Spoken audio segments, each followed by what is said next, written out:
impacts, Mr. Speaker, as being able to do what Barbadians call make wrong things right. It will help us to be able to engage in our single market in a significant way, and I want to be able to speak to that. And it helps Barbados to be able to act globally and to be a global player who is meeting the requirements for engagement at that level. So, Mr. Speaker, one of the things that would have impacted on individuals and businesses across Barbados is the whole issue of credit history. How you are judged in relation to having access to credit, in relation to being able to get investment. Because in the absence of clear, objective criteria, the absence of critical facts about you, when someone is seeking to make a judgment, as do all of us, we fill in the blanks, sometimes with our impressions, sometimes with our feeling about a person or about this category of person, that this category of person may be a risk. This category of business might be risky without necessarily having all the information and background on that individual so that he may rise or fall based on his own performance and not on the whims or perceptions of people. And this has been a challenge because many good ideas have gone down the tube in Barbados because the person making the request may not seem to meet the criteria that a business may have. And so it is important that we're able to put in place a fair credit reporting system that will bring some transformation for individuals and for businesses. When I was with the Small Business Association, we would constantly run up against problems that small businesses would have in accessing credit, sometimes being turned down without really knowing why they were turned down. And I remember on one occasion, an entrepreneur said to me that they had run into a little problem paying a bill. It was late. And the credit reporting system had just started, but it was not yet regularized. There were no regulations governing how they operated.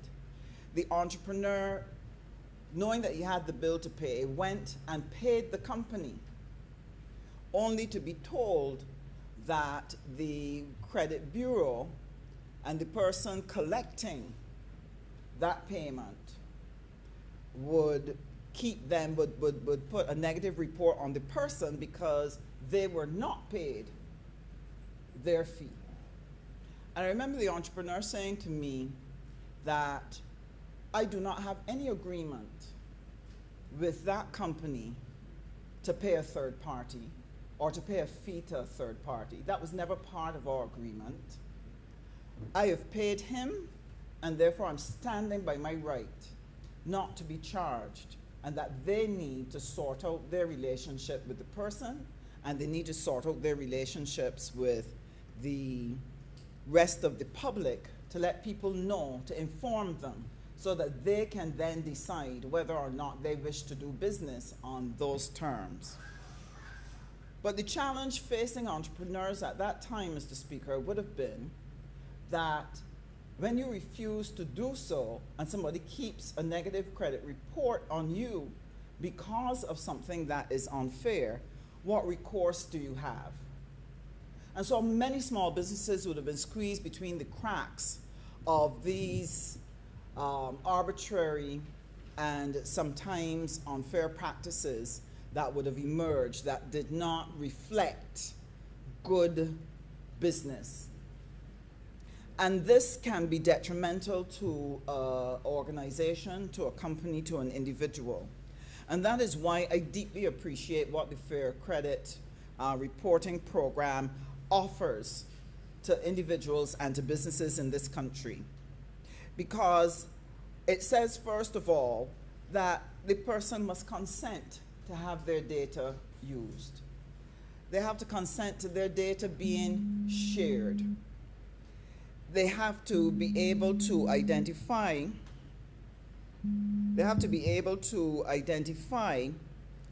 a dispute settlement mechanism, that someone has to be able to fast track when there are disputes, that they can be resolved quickly so that you do not have a negative credit rating sitting on your report that might be being shared while we're toiling our way through a legal system that could take you 5, 6, 7, 10 years.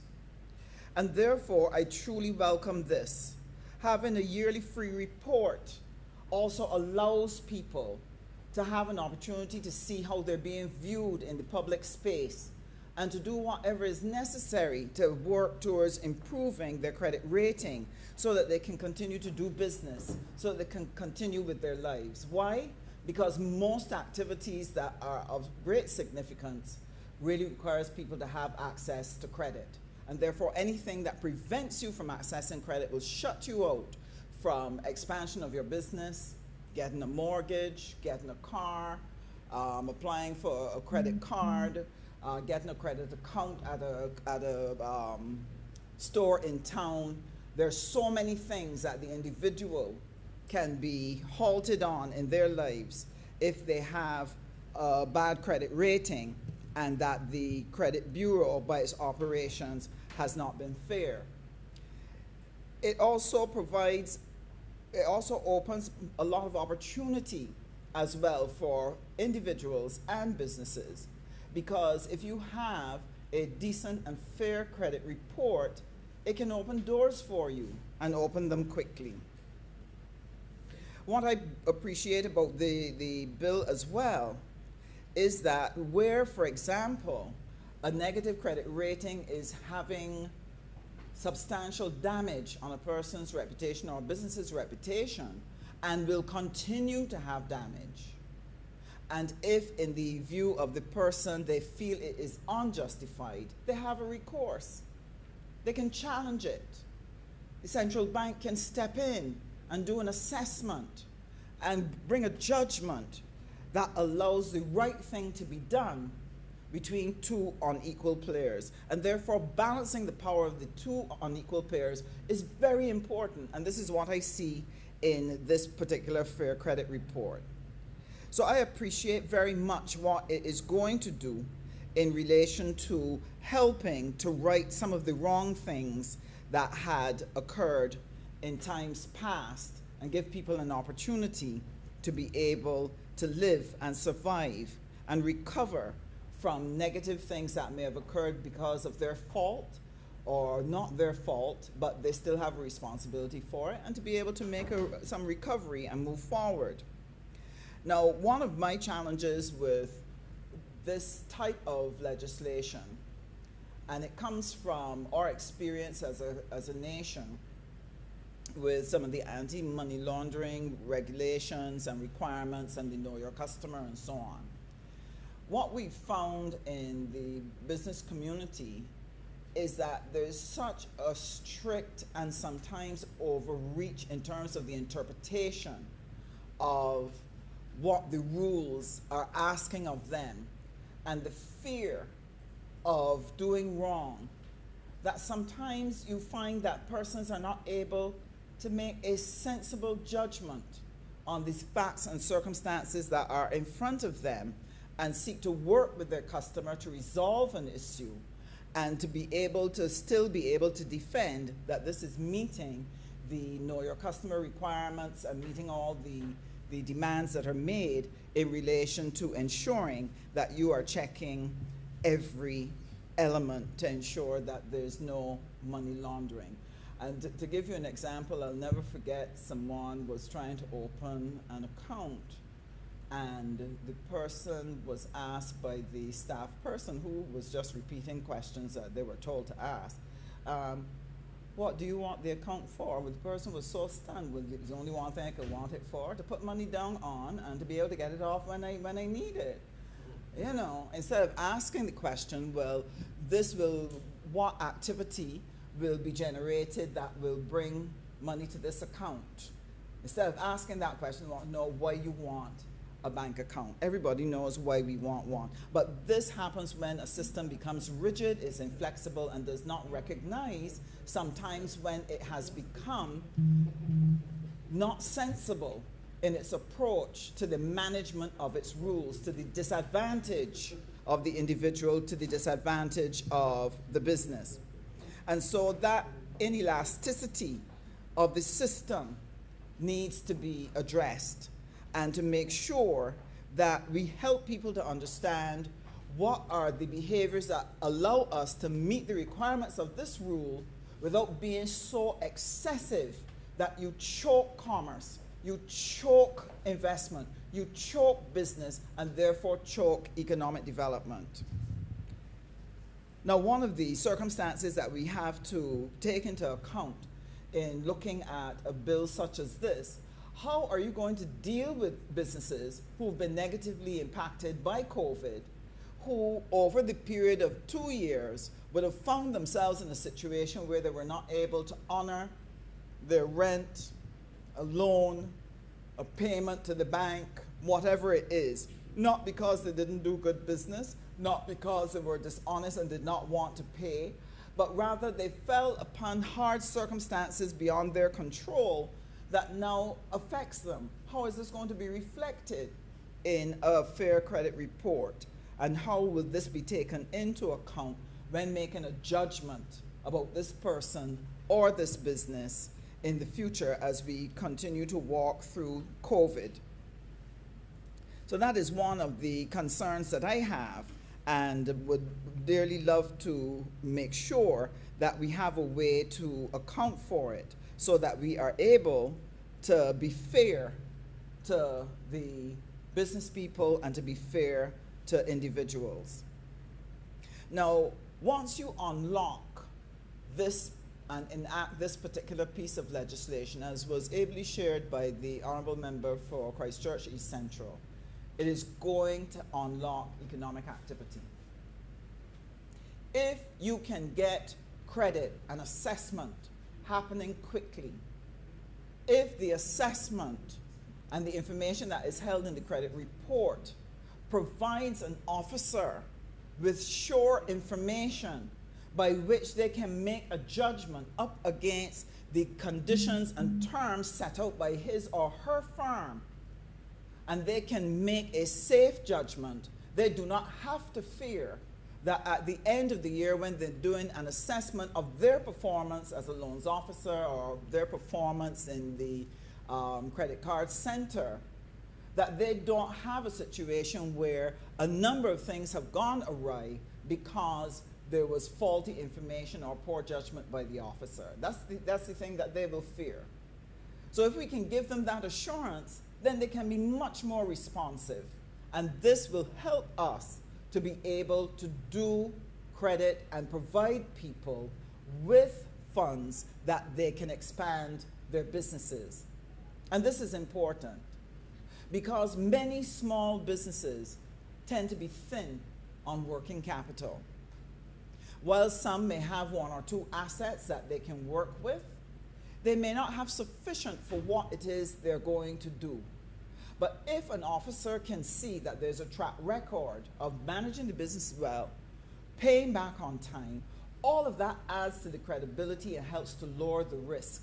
If the area in which they want to perform is one that there's confidence that it will do well at this time, in this environment, then they're going to stand a much better chance of acquiring that loan. And what will that do? Generate employment. What will that do? Allow an entrepreneur to be able to purchase more supplies. And we hope that they will be able to get involved in some level of export so that we are able to make trade happen. So this becomes so important for our being able to do trade.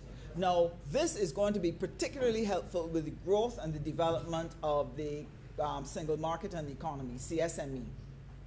This government has been working assiduously from the time we have come into office to seek to revive the CSME and to revive the engagement so that we're able to make strides in putting in place the instruments, putting in place the initiatives and the various services and systems that will allow commerce to happen across the Caribbean.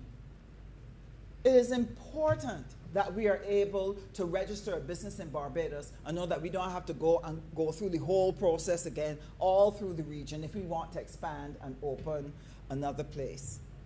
It is important that you have a credit report, that if you wanted to be able to open something in another country, you wanted to do franchising, and this is one of the things we want to encourage our entrepreneurs to do, to start franchising the businesses that they have, because in Barbados you have some businesses that are doing very well and a franchise model will actually work.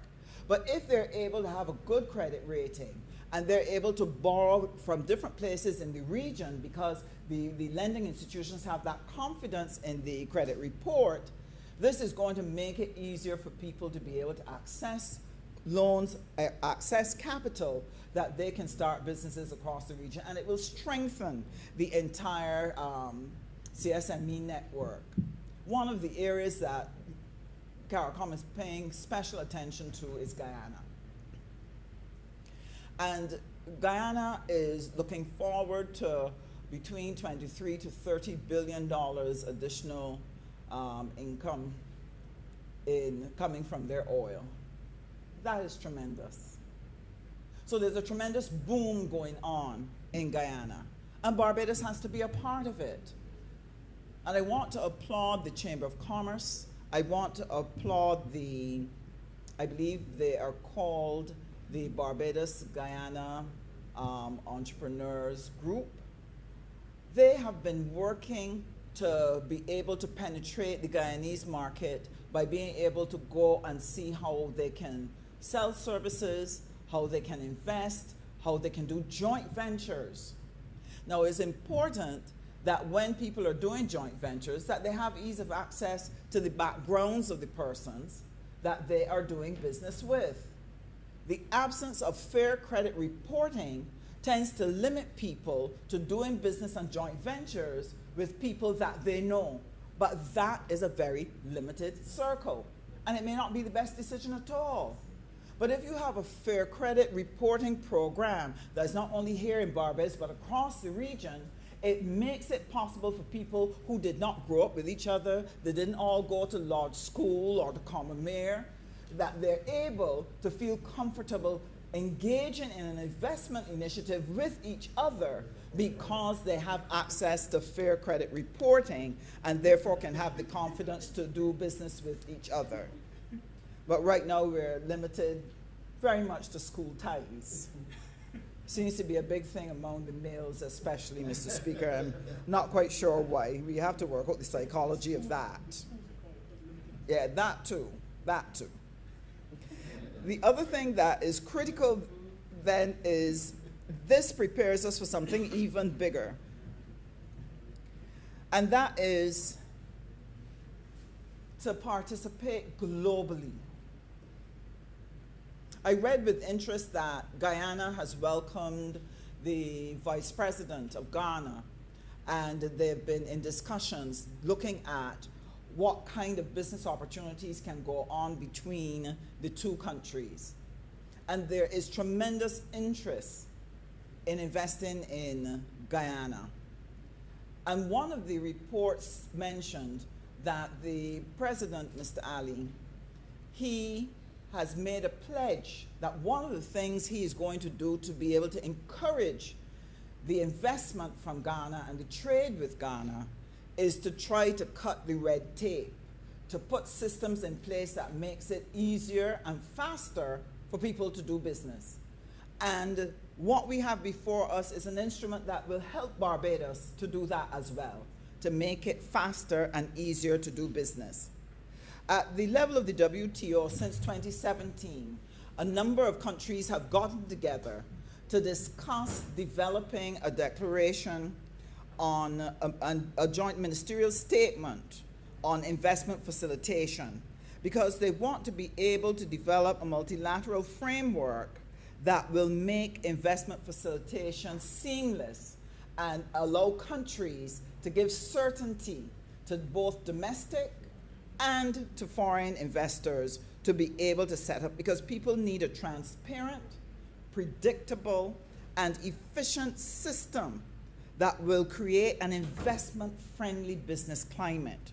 And this is what is going to make it easier for us to be able to attract investment into Barbados. How are we going to attract people to invest in the marijuana industry? How are we going to attract people to invest in the renewable energy industry? And all the other things that Barbados has on its plate that it wants to use in order to create that forward thrust in our gross domestic product, to create economic growth.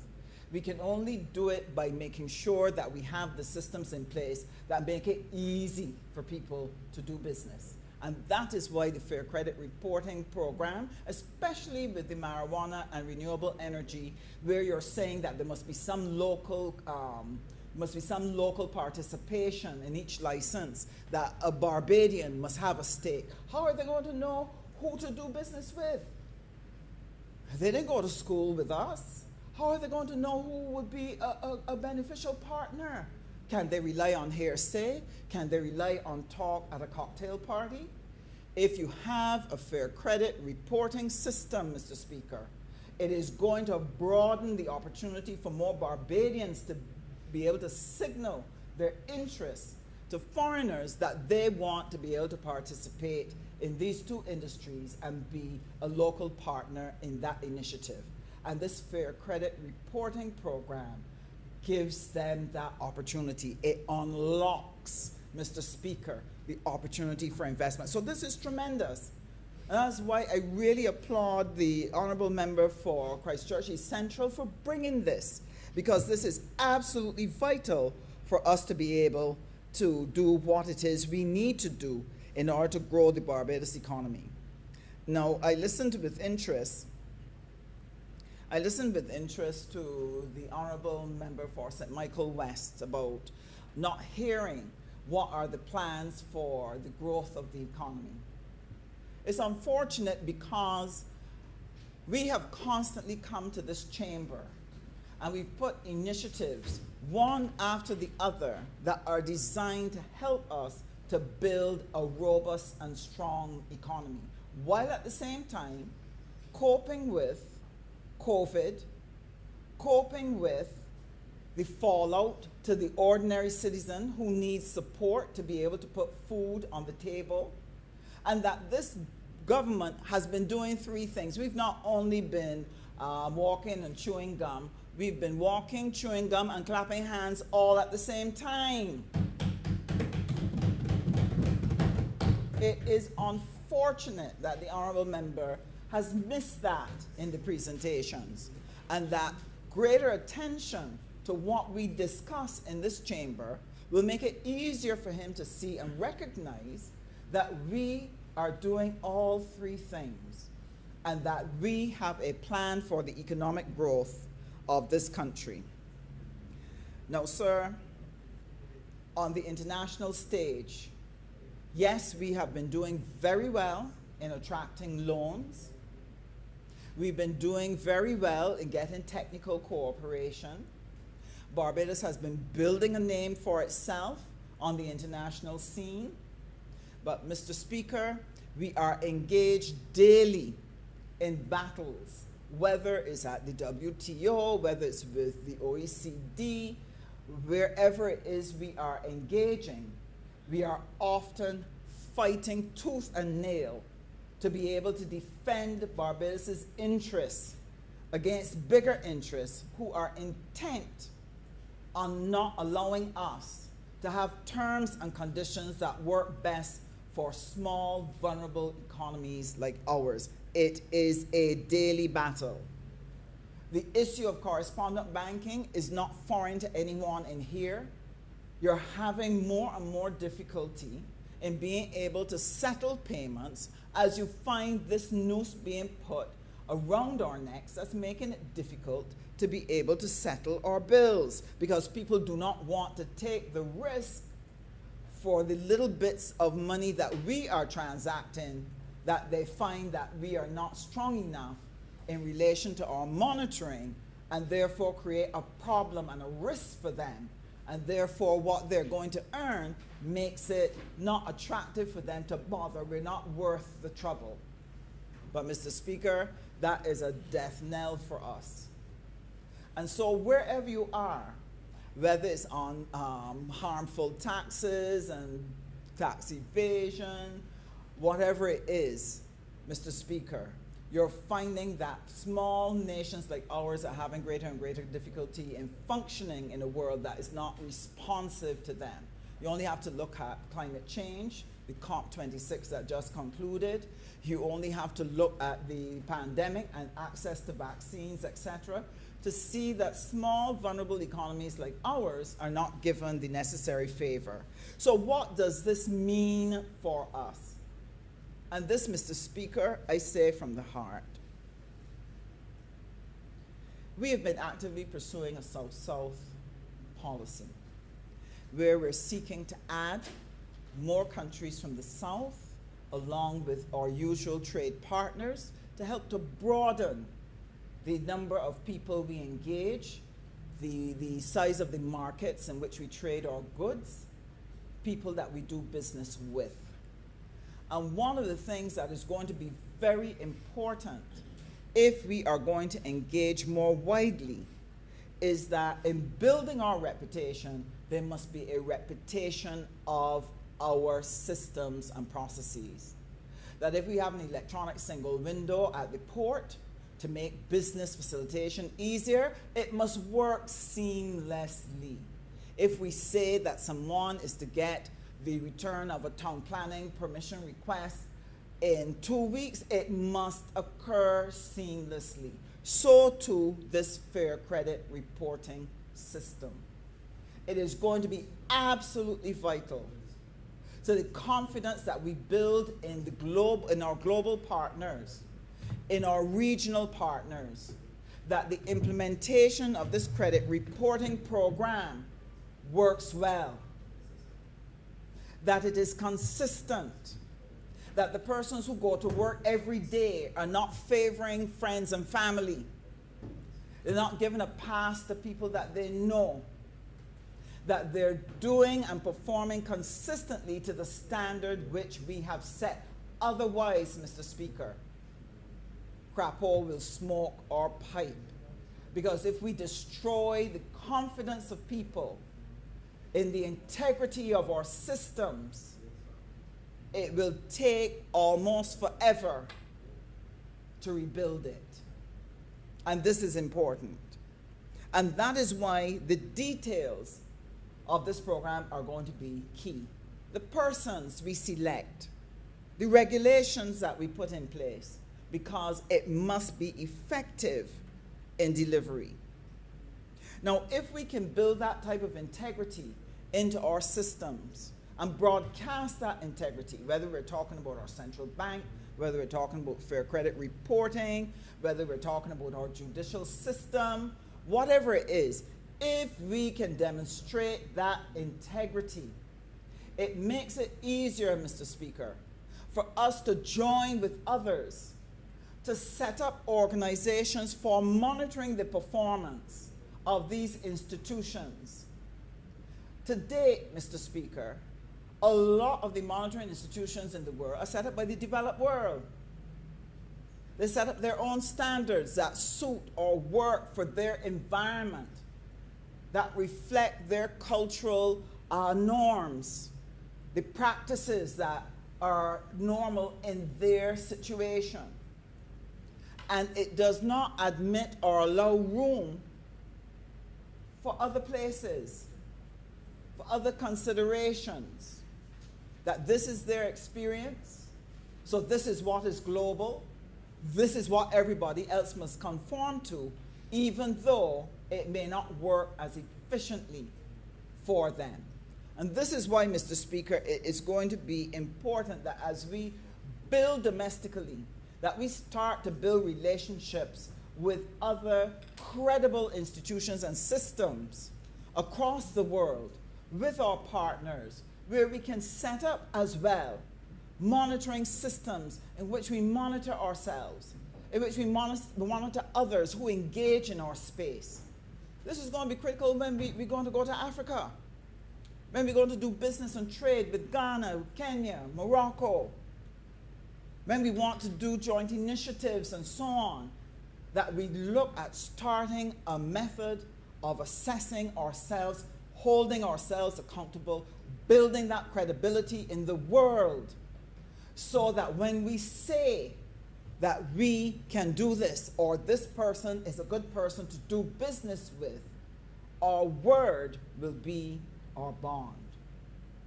And this is how we're going to create an environment to allow our businesses to thrive. Because while we're fair, while we're consistent, while we are strict, you are going to organize it in such a way, Mr. Speaker, that it gives room, gives oxygen to your businesses to be able to actually do business and not to be strangled by terms and conditions that are impossible for them to meet and are not probably necessary for consistency or necessary for integrity or certainty in the system. We have suffered from this, whether it is SPS legislation, whether it is terms and conditions for entering, for trade, and so on, where people set the bar extremely high, and it's not necessary for certainty, but is able to act as a technical barrier to trade, to keep us out of those markets. The honourable member has 2 more minutes. And so, Mr. Speaker, I want to welcome this legislation. I am so pleased because as we continue to engage in the joint ministerial statement, when we look at investment facilitation, that when Barbados has to step up to the plate, we can proudly demonstrate that we've been making the necessary changes. Many countries are struggling right now to do the same.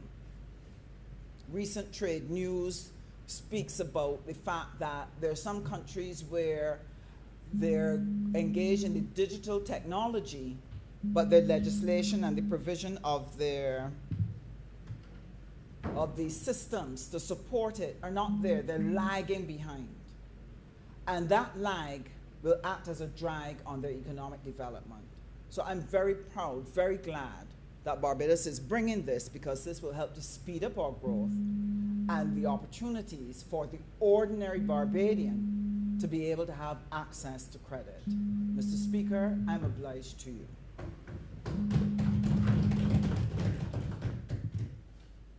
Honourable member for St. Philip South. Thank you, Mr. Speaker.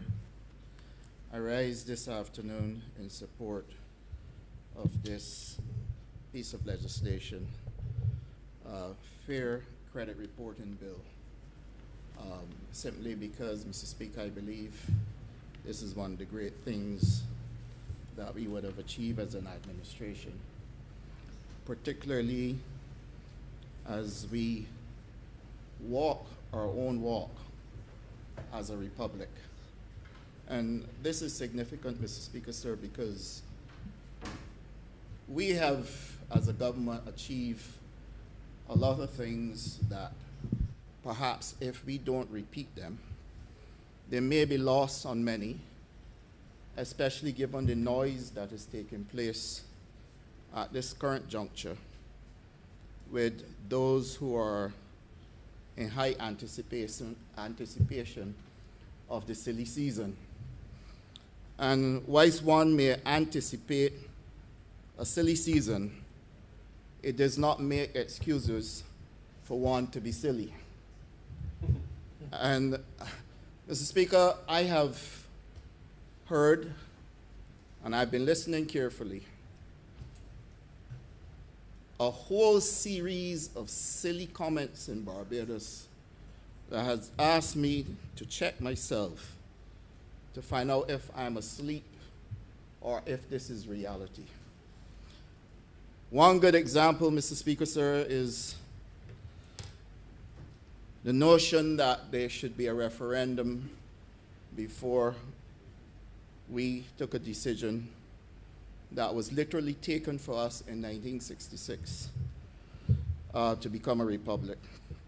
And I tried to explain to a call-in program moderator that he ought not judge the Prime Minister of Barbados on statements made in 2007 as a member of another Prime Minister's cabinet. But that what should happen is that this government should be judged based on the manifesto that we came to power on in 2018, or further by the throne speech of 2020. And you would not believe that someone was motivated to suggest that I said that the going to a republic was in our 2018 manifesto. Never once cited the fact that I said we had a throne speech in 2020. And then a buffoon is calling and asking me to apologize for making sense. Why is he remain a buffoon? And so, Mr. Speaker, I've said that to contextualize why we have to speak to the work that this government has been doing and the achievements we have made since coming to office. You may recall that we have had to allow for parents to be able to be proud of their children by allowing those who had a desire and a passion to have access to university education, because if it depended on the parents having to assist them to deliver that, they would not be able to do it. And Mr. Speaker, sir, we have had to do a complete debt restructuring and a complete overhaul of our economy in terms of the amount of debt we came to government and found as compared to where we are now, and how we had to stop Barbados' economy from going over the cliff and preserve our currency peg. This, Mr. Speaker, took strong, bold fiscal management, and therefore it pleases me to be able to stand in this chamber this afternoon representing the people of St. Philip South, to be able to commit and agree to a system of fair credit reporting. Because, Mr. Speaker, I applaud the member for Christchurch East Central for bringing this piece of legislation here. But I also want, Mr. Speaker, to challenge him to do some other things as well. Because we got this right. But in order for this to work effectively and for Barbadians to be able to be given a fair credit reporting, there are a number of things that I challenge the member for Christchurch East Central to look into. And I am saying so given my background as a business person who would have spent many years in business and understanding the banking system. And I will be on record, Mr. Speaker, for drawing to the attention of this honorable chamber a number of things that we in a 21st century construct as a government must manage just as we did our debt restructuring and manage boldly. Credit and credit reporting must connect with one's credit history. And there are things that may influence one's credit history. And I am cognizant, Mr. Speaker, sir, that we have several Barbadians who, with the best of intentions, did not understand financial literacy. And therefore, because of that, they would have found themselves in a place where they ought not to be, simply because of a lack of a robust system that helps to deliver Barbadians with financial literacy. And the fact that the Honourable Member for St. George South had already started the work for a Financial Literacy Bureau, which will be continued by the Honourable Member for St. James Central, tells me that we are continuing to do the work that is required of us as a republic. Well, Mr. Speaker, this does not only reside with us as a government. I believe the financial services sector must play its part as well. And perhaps this is where the crux of my speech is anchored. Because for too long, I have seen situations where good men have been perceived or treated as if they were bad. And whilst I understand a system where the financial services sector is perhaps highly risk averse, sometimes justifiably so, sometimes purely just to be difficult. And I give you an example. Young man lost his mother and father, is unemployed, has no means of income, but the insurance company is writing him a check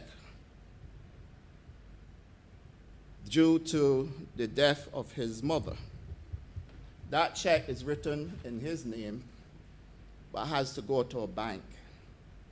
And that young man is having difficulty depositing that check because the information that the bank is asking for, he's not readily able to deliver. Now, he has done no wrong. He doesn't have a bad credit history. He didn't steal the money. There's enough evidence to show that there was a death because there's a death certificate.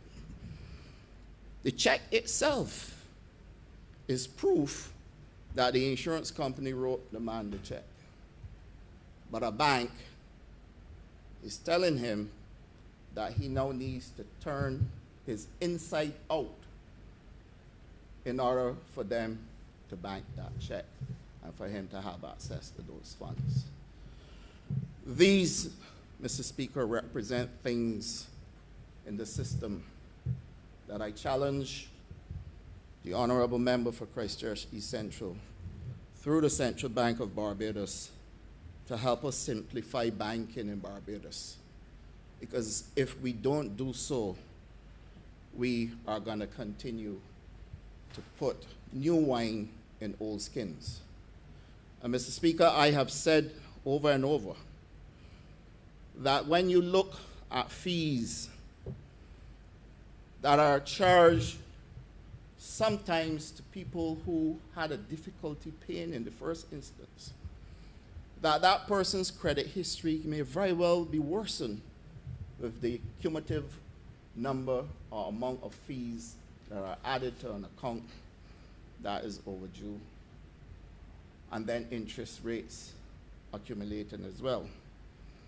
Now, I personally feel that you should charge a late payment fee as a justified means of disciplining a person. And so if you're going to discipline a man, then a late payment fee can't be applied 2 or 3 days after payment is due, with the notion that I am mandatorily charging you a fee because this is one other revenue stream that I'm adding, when in actual fact a penalty doesn't even work that way. Because you have to have accumulated a prolonged period of not paying for you to penalize somebody. I mean, you can chase them, you can remind them, you can have a system of even counseling where the bank can have a customer liaison officer that can speak to the person. And then, after a period of frustration, then a penalty is applied. But the notion that 2 or 3 days after a payment is due, a person is penalized, that then adds to the person's credit history because the situation has been worsened. And so when that person's credit history is going to be reported through no fault of his or her own, but due to a construct that is designed to generate more and more revenue off the backs of those who are experiencing difficulty, is where people's credit rating will not necessarily be what it should be. And Mr. Speaker, sir, this bill allows for people to be able to do debt consolidation because of information that will be readily available to the financial services sector. But Mr. Speaker, we have a problem with credit cards in Barbados. And whilst this may be a global phenomenon, Barbados is a republic. We call our own shots as we exist in this world. And Mr. Speaker, I am afraid that what is happening with credit cards in Barbados must be addressed. You have the highest interest rates uncontrolled. You have late payment fees uncontrolled, and you have membership fees as well. I am not saying I want to tell anybody how to do business or how to run their affairs. But a credit card is essentially a loan, a pre-approved loan. That's what a credit card essentially is. And I strongly believe that if a financial institution issues a credit card to a customer, that they're doing so knowing full well that that risk that they are taking cannot only be the cost of the customer. And whenever you have customers being penalized the way they're being penalized with late payment fees,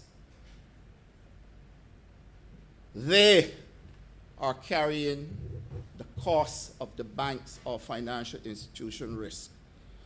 And Mr. Speaker, I strongly believe that the time has come where credit cards should be reviewed, the use of credit cards, the entire mechanism, the structure needs reviewing.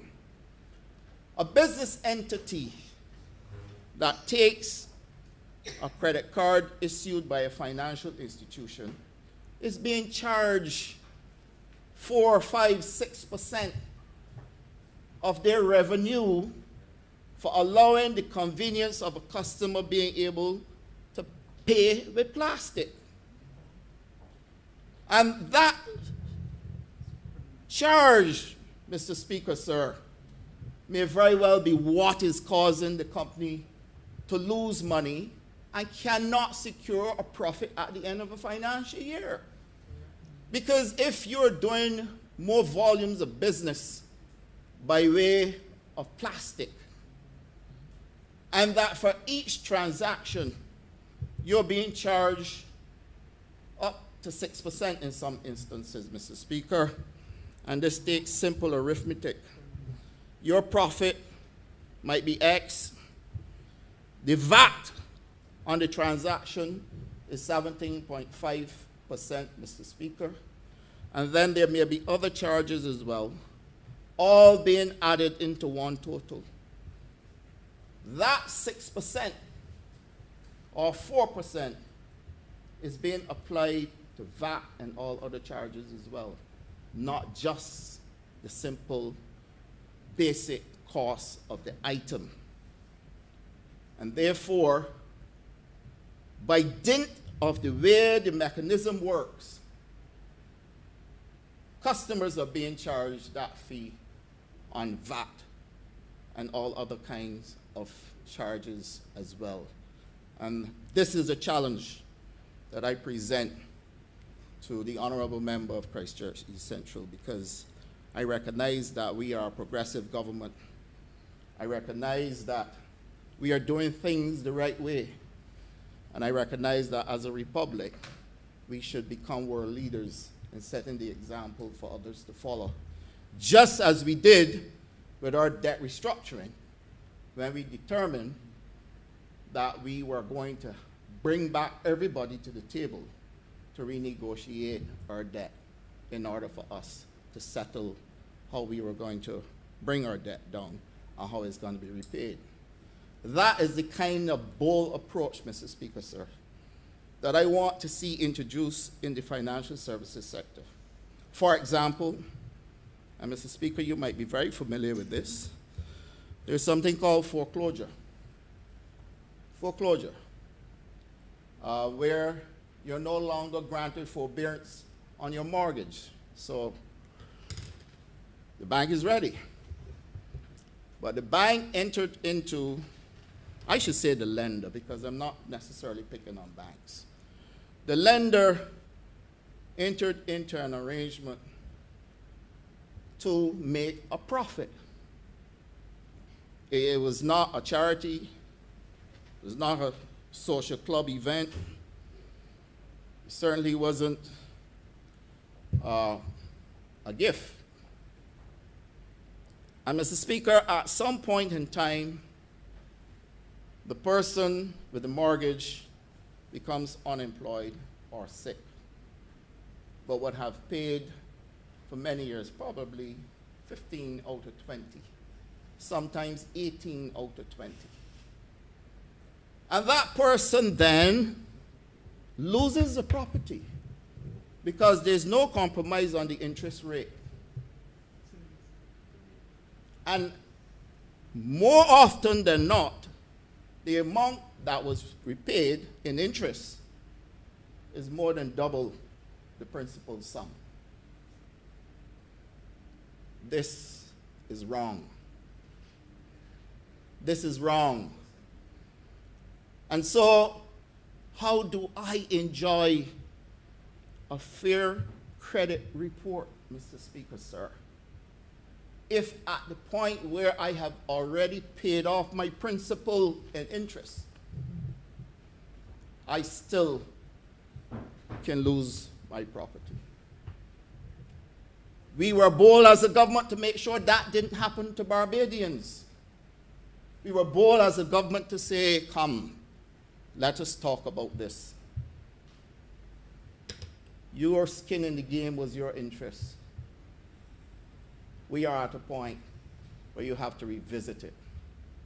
That too must be part of our micro fundamentals. Otherwise, the macro responsibility that is laid upon us cannot be achieved, Mr. Speaker, sir. The micro fundamentals we must address within the financial services sector.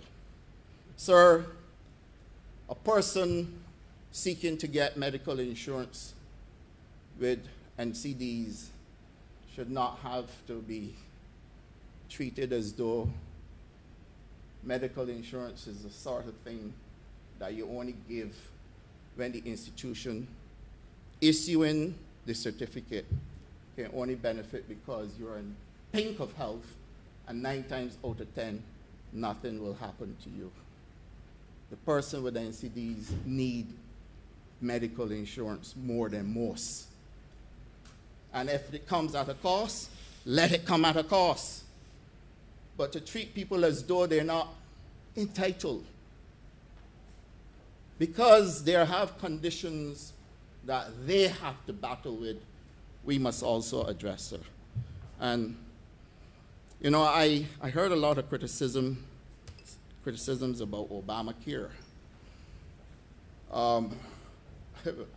Obamacare was treated as though it was the worst thing that can happen to mankind, and that the only thing that is going to happen after that is that Christ was going to come for his kingdom. Those were the critics. But in Obamacare, I heard a leader who was prepared to tell a system, downtown or brush, we must change what you are doing in order for people to be facilitated through the system. And, Mr. Speaker, those kind of bold leadership initiatives are required at an ethos where people are watching us and where we have made a bold decision, sir, to manage our own destiny, chart our own affairs, and ask Barbadians to walk with us. And therefore, I personally believe that our good work will stand us well. I personally believe also that we are going to take Barbados where no other country in the Caribbean has gone, perhaps in the Western Hemisphere, if we are able to fix our financial services sector, to the extent that everybody must understand that the consumer is not the one carrying the risk, and therefore the consumer should not be the one who is being asked to carry the cost of the risk. If I decide to cross the road without looking left or looking right and butt up on a vehicle coming at me, I carry that risk and the pain if I'm struck by the vehicle. But if I look left and I look right and I know that the road is clear, I can walk. I am saying, Mr. Speaker, sir, that with the rigorous type of investigation people go through now in order to get loans, in order to access credit facilities, etc., the costs of so doing cannot only be carried by them. And therefore, Mr. Speaker, I am calling for another revolutionary piece of financial services sector, either by way of statute or some form of regulatory control, for us to be able to address issues as they relate to charges and fees, and how do we renegotiate loans and renegotiate mortgages so that people do not lose their investment because there's something called interest that must be taken care of before principal. And so, Mr. Speaker, if we fix that and we fix the credit cards that I consider to be just way above bearable, then I feel strongly that you would find more Barbadians would have better credit rating and would enjoy a fair credit report as this bill is intended to achieve. And so, Mr. Speaker, I'm obliged to you, and I thank you for allowing me to make this contribution.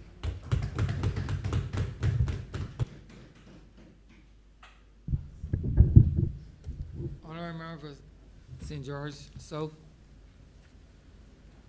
Thank you, Mr. Speaker.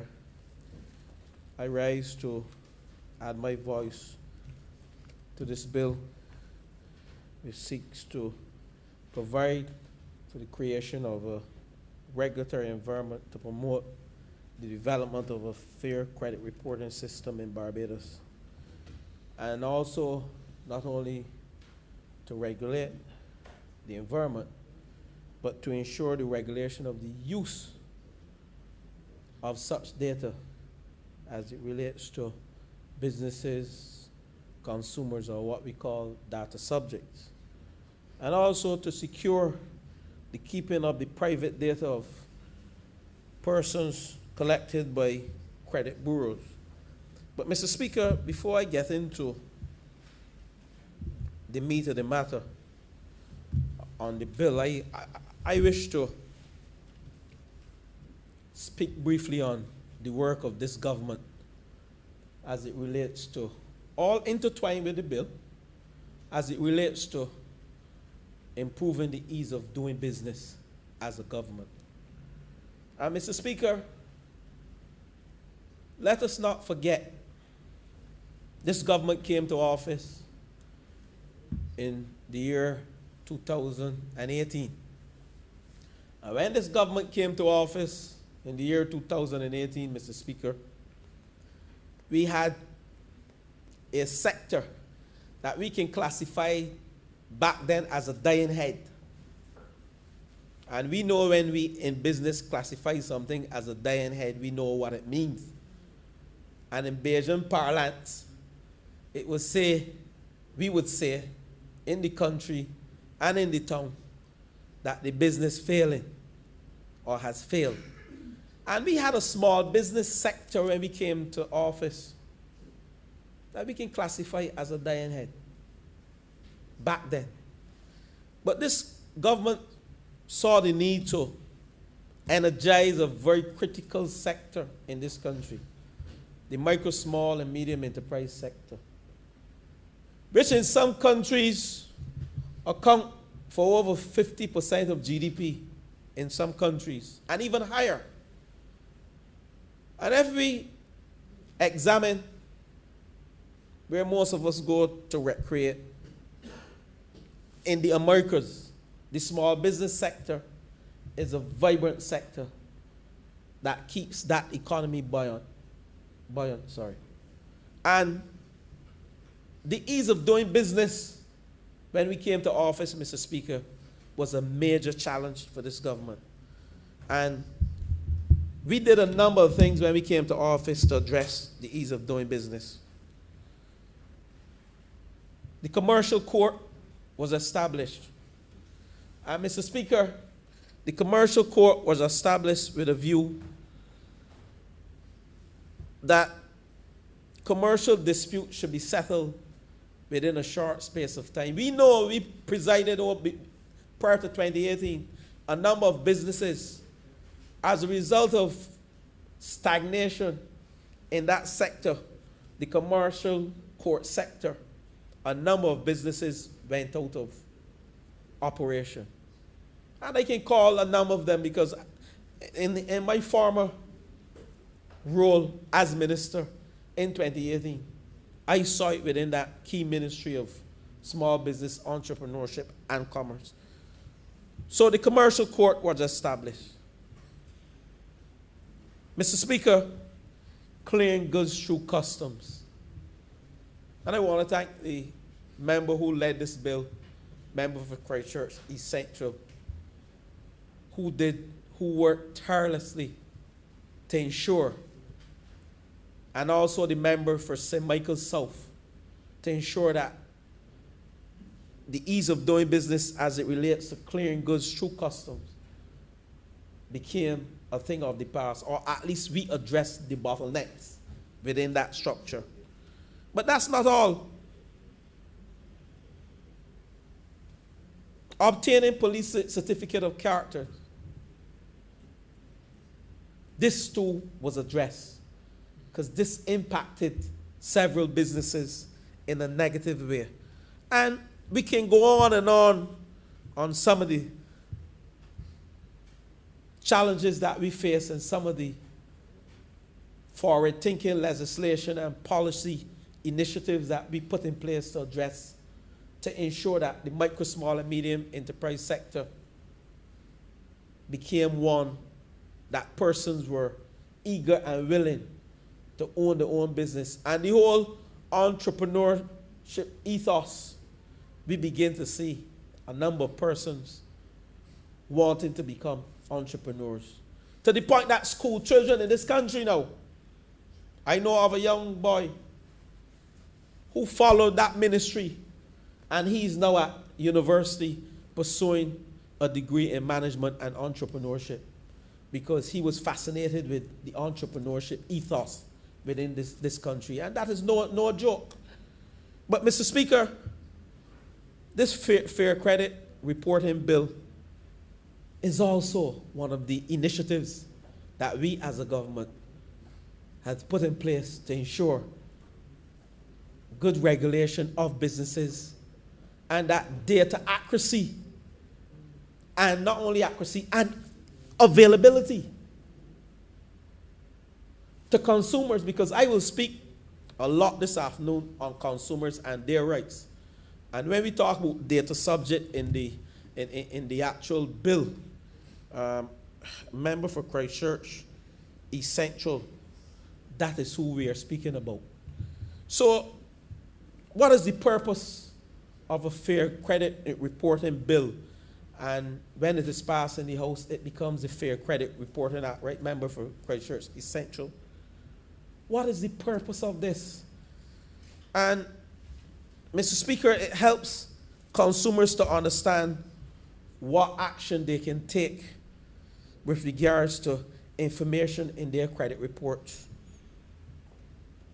Information is being gathered on consumers all the time.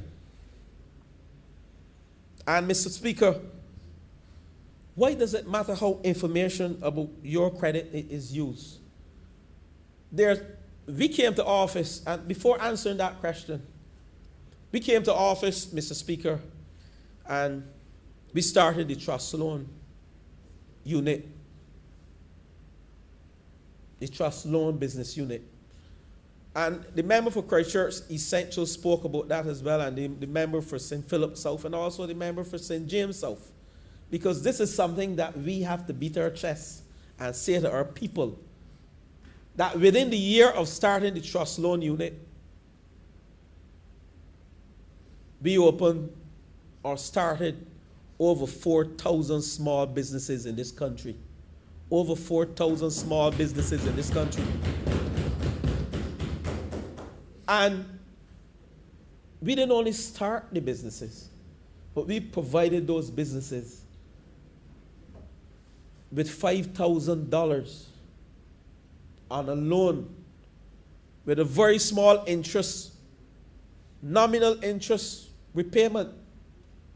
But more importantly, you never had to go through any cumbersome regulation to get the loan, because we wanted to ignite that critical sector that I believe in a few years to come, we will see the benefit of it to this country. Because when a country goes through a recession, and when a country is having its financial difficulties, you need a buoyant local economy.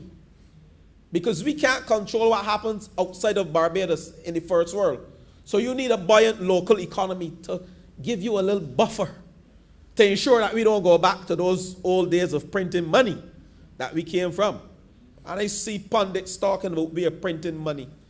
You know, red herrings, they're trying to throw there so that people can say we are the same. But we can't compare ourselves to the last government or prior to 2018 at all. And I'm getting into the politics today. Because at the end of the day, the people of this country must understand that legislation such as the Fair Credit Reporting will benefit consumers in this country. And that is where I pitch. Because those businesses, those small businesses now can pick up a phone and call the credit bureaus and question their credit information. So when they go to the credit unions and the bank, and thank you, member for St. James South, you know, I respect you in this field. And in other fields too, as my colleague.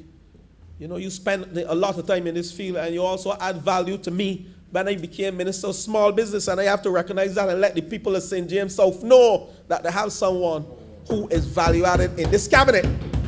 So when people down there talking foolishness, we can't put up with that. You here to stay for a long time. So I want to thank you for the work that you have done in small business in this country.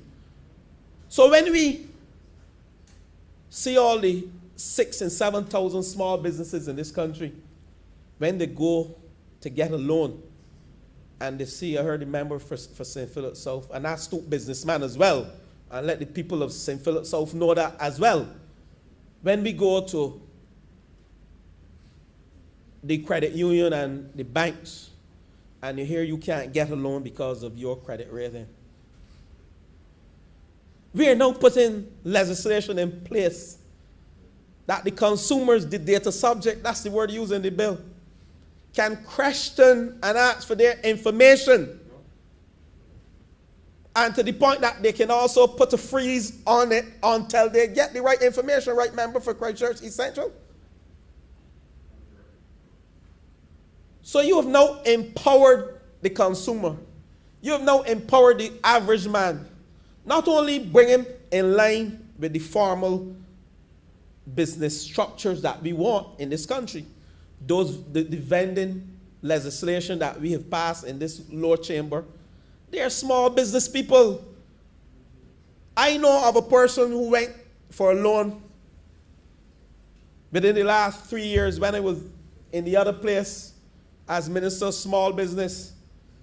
And the person asked me to intervene in a matter with respect to a credit rating, that they themselves couldn't understand why they were denied the credit. And when it was checked, it was an error. But they had no leeway in which to go to any tribunal or to any central bank. And that is what this legislation has now, this bill when passed. You can go to the Fair Credit Tribunal, that is what it's called, and you can dispute. They were using me to dispute their credit rating, but they now have a legal recourse. They can go to the tribunal that is being set up here, and thereafter, even if they don't get any good report there, they can go to the central bank. So we are putting a good regulatory system in place that would enable businesses and persons to function in a formal way. And also, when this happens, it helps to enhance their credit rating. Because you're the person, member for St. Philip West. You may go to the bank and they say to you, your credit rating is X. You starting up a business. This speaks to financial literacy too. So you're starting up a business and you don't have any idea what they're talking about. The average man in Ellerton, the average man in Pike Corner, in Haynesville, in Lodge Road, in Checker Hall, in Silver Hill, the average man in Spikestone, they're not degreed persons. We have more persons living without tertiary education. Let me define that. Without degrees than we have with degrees.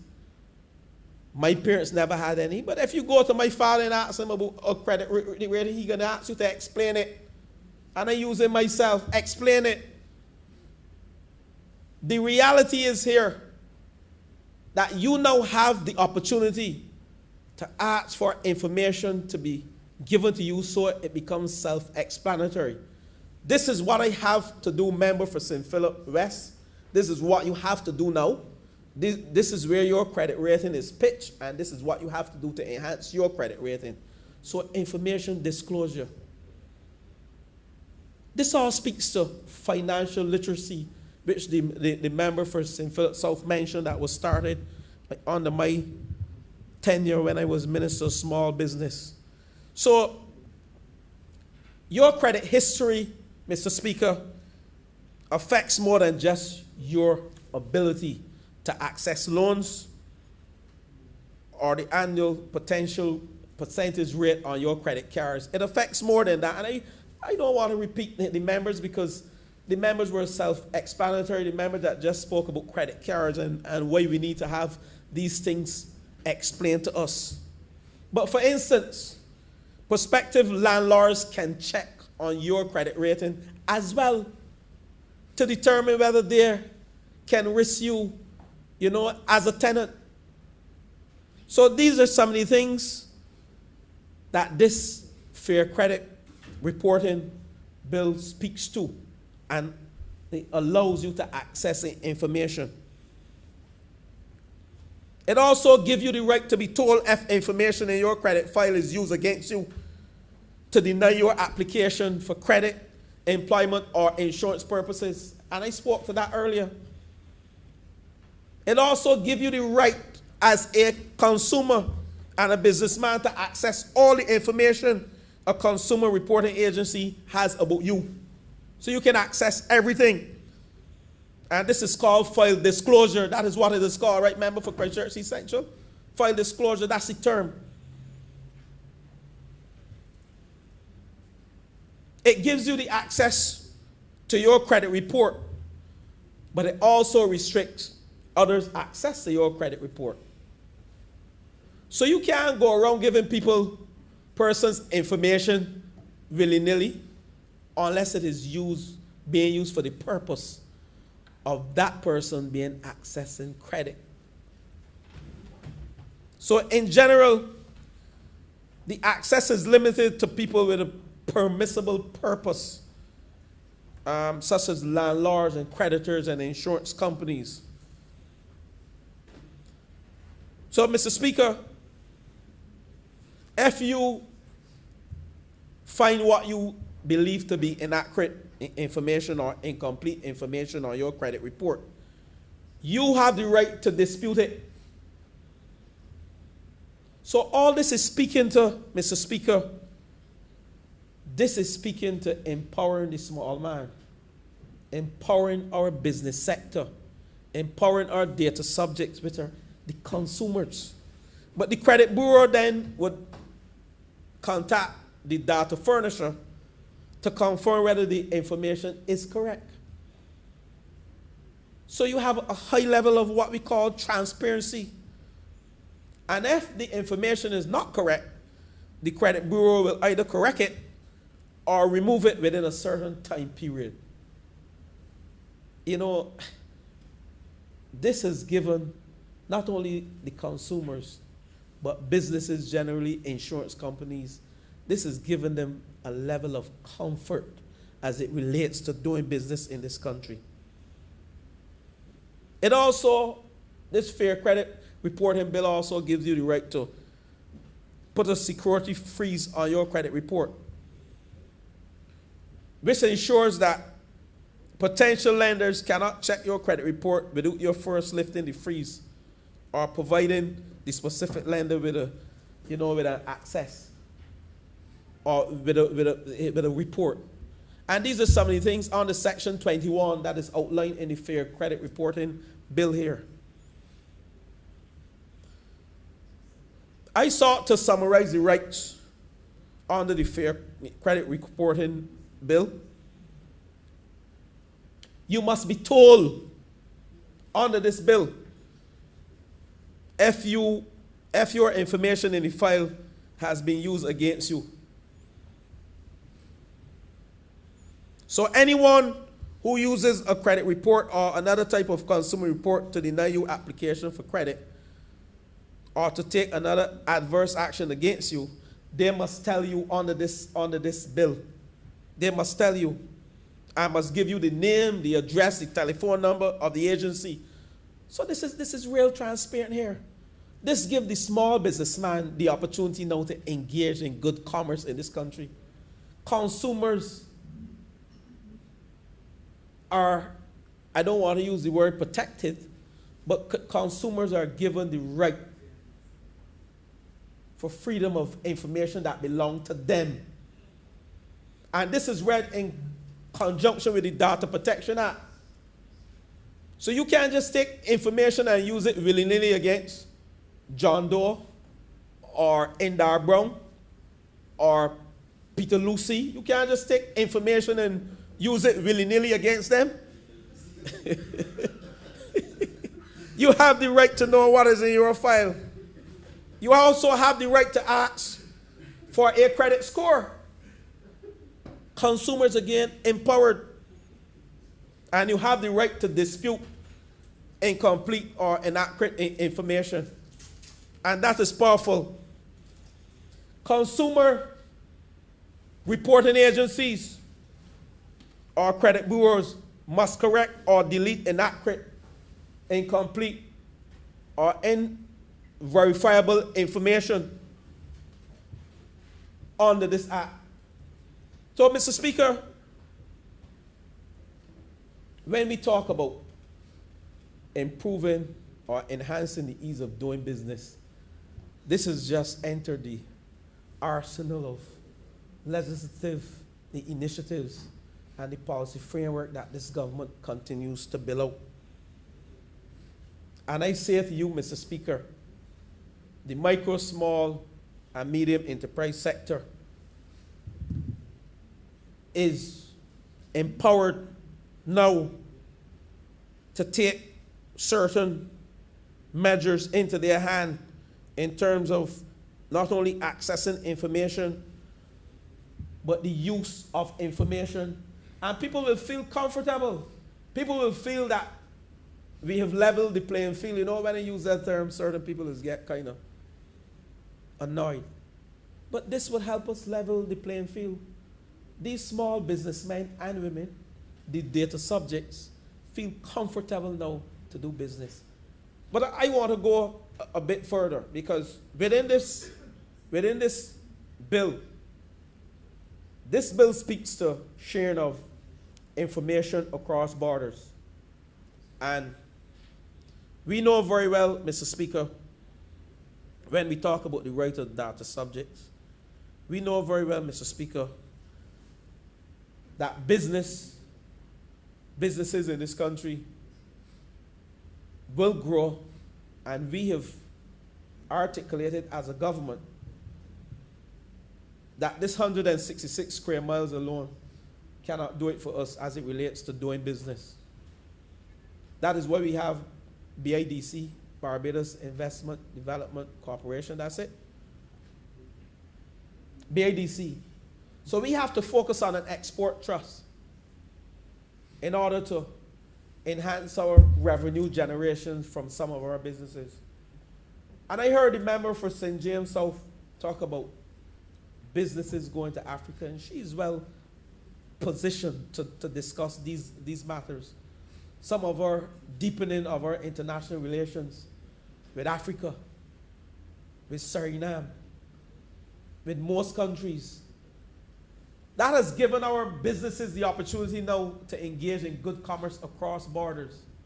And what this bill has done for us is to give the businessmen and women, and also the other investors who will be watching to see whether they can invest in a business coming across borders, the right to have access to information as it relates to data subjects going across borders and engaging in good commerce. So if you tell me that this legislation, in addition to the vending legislation, is not one of the most powerful two pieces of legislation for small businesses, then you really don't understand where we are going as a government and where we want to position this country in terms of the level of GDP that we can generate, not only from small businesses, but from investment. So when you go trade across borders, we have to make sure as well that the bureaus and those persons who collect data on the foreign businesses, they have their data protection legislation in place as well. Because we can't have what we call asymmetric information, right, member for Christchurch East Central, where we have information being shared here from our country, our businesses, our data subjects, doing business across borders, but yet they don't have the same type of protection for the sharing of information like the data protection legislation, which is paramount. They may not have this type of forward-thinking legislation, but at least they must have the data protection legislation so that our data subjects and our businesses feel empowered to do businesses across borders. This piece of legislation has now given Barbados international acclaim status to do business across borders. This is a powerful piece of legislation. Some may only say it as fair credit reporting, but it speaks more to the ease of doing business. It speaks more to financial literacy. It speaks more to bringing the average businessman, the small man, into the formal business setting as opposed to the informal business setting. Within the informal business setting, the small businessman and women, they have challenges accessing credit. So when we formalize them, it is also easier for them to access credit. They are now recognized as businesses more by persons who are willing to invest and who are willing to accept their product and their services. So this is a powerful piece of legislation. It empowers the consumers and it gives our consumers rights. But Mr. Speaker, what I will ask though is that we ensure that we protect the private data of persons collected by the credit bureaus. Because very often, and in the past I must say, legislation has been passed that I call one-sided legislation, where the average man and the consumers and the small businesses were not protected by the legislation. But legislation today must give that balance, that the small man, that is the only way this economy will grow. We have to empower the small businessman in this country in a meaningful way, that we can eliminate poverty, we can eliminate the vulnerable groups through empowering and enfranchising working class people in this country. And I'm so pleased for that piece of vending legislation, which when married to this piece of legislation will give businesses and the small businesses the confidence and the motivation to take their businesses across borders because they see a level of protection and they will not be disadvantaged. So I want to thank you, the member for Christchurch Essential. You know, you're a man of many words, but today, when you spoke, you give me goose pimple because you truly understand the whole gamut of fair credit reporting and what it can do to the psyche of small business people, what it can do to the micro, small, and medium enterprise sector. And as the member for St. James South said when she was ending, what it can do for businesses beyond this 166 square miles. And with those words, Mr. Speaker, I'm obliged. Honourable member for St. Peter. Thank you very much, Mr. Speaker. I want to add my voice and a few words to this debate on fair credit reporting, and to say that one of the reasons I want to do this is because when people hear these terms and these titles of bills, I do not think it always immediately comes to their mind what is being contemplated, what the impact on their lives could be as a result of some of these things. And as a matter of fact, Mr. Speaker, whilst I respect you and other persons who have studied the law, I am still of the view that attorneys seem to try very hard to find a way of making simple things seem very complicated. And I say that with all respect, Mr. Speaker. I do not want Honourable member, to be put out. Honourable member, be a little bit careful in not what you say, but how you speak. How you say it, okay. Thank you for the guidance, Mr. Speaker. Thank you for the guidance. I do understand why sometimes what I said previously could be interpreted as being true. And that is because it is because in making sure that guidance is complete, is accurate, sometimes you have to add words, sometimes you have to phrase things in particular ways to make sure you cover the bases. And I understand why that is necessary, because it is fine when there's no issue. But when there's an issue, if what you've crafted ends up with a lot of loopholes that you didn't plug in the drafting, We call it lacuna.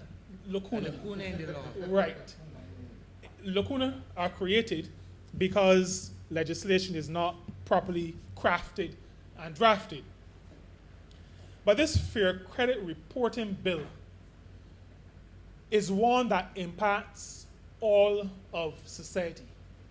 And I started the way I did because when I first heard the name, I myself wondered initially if it was a piece of legislation that really impacted everybody until I understood what was being contemplated when we discussed it at the level of the cabinet.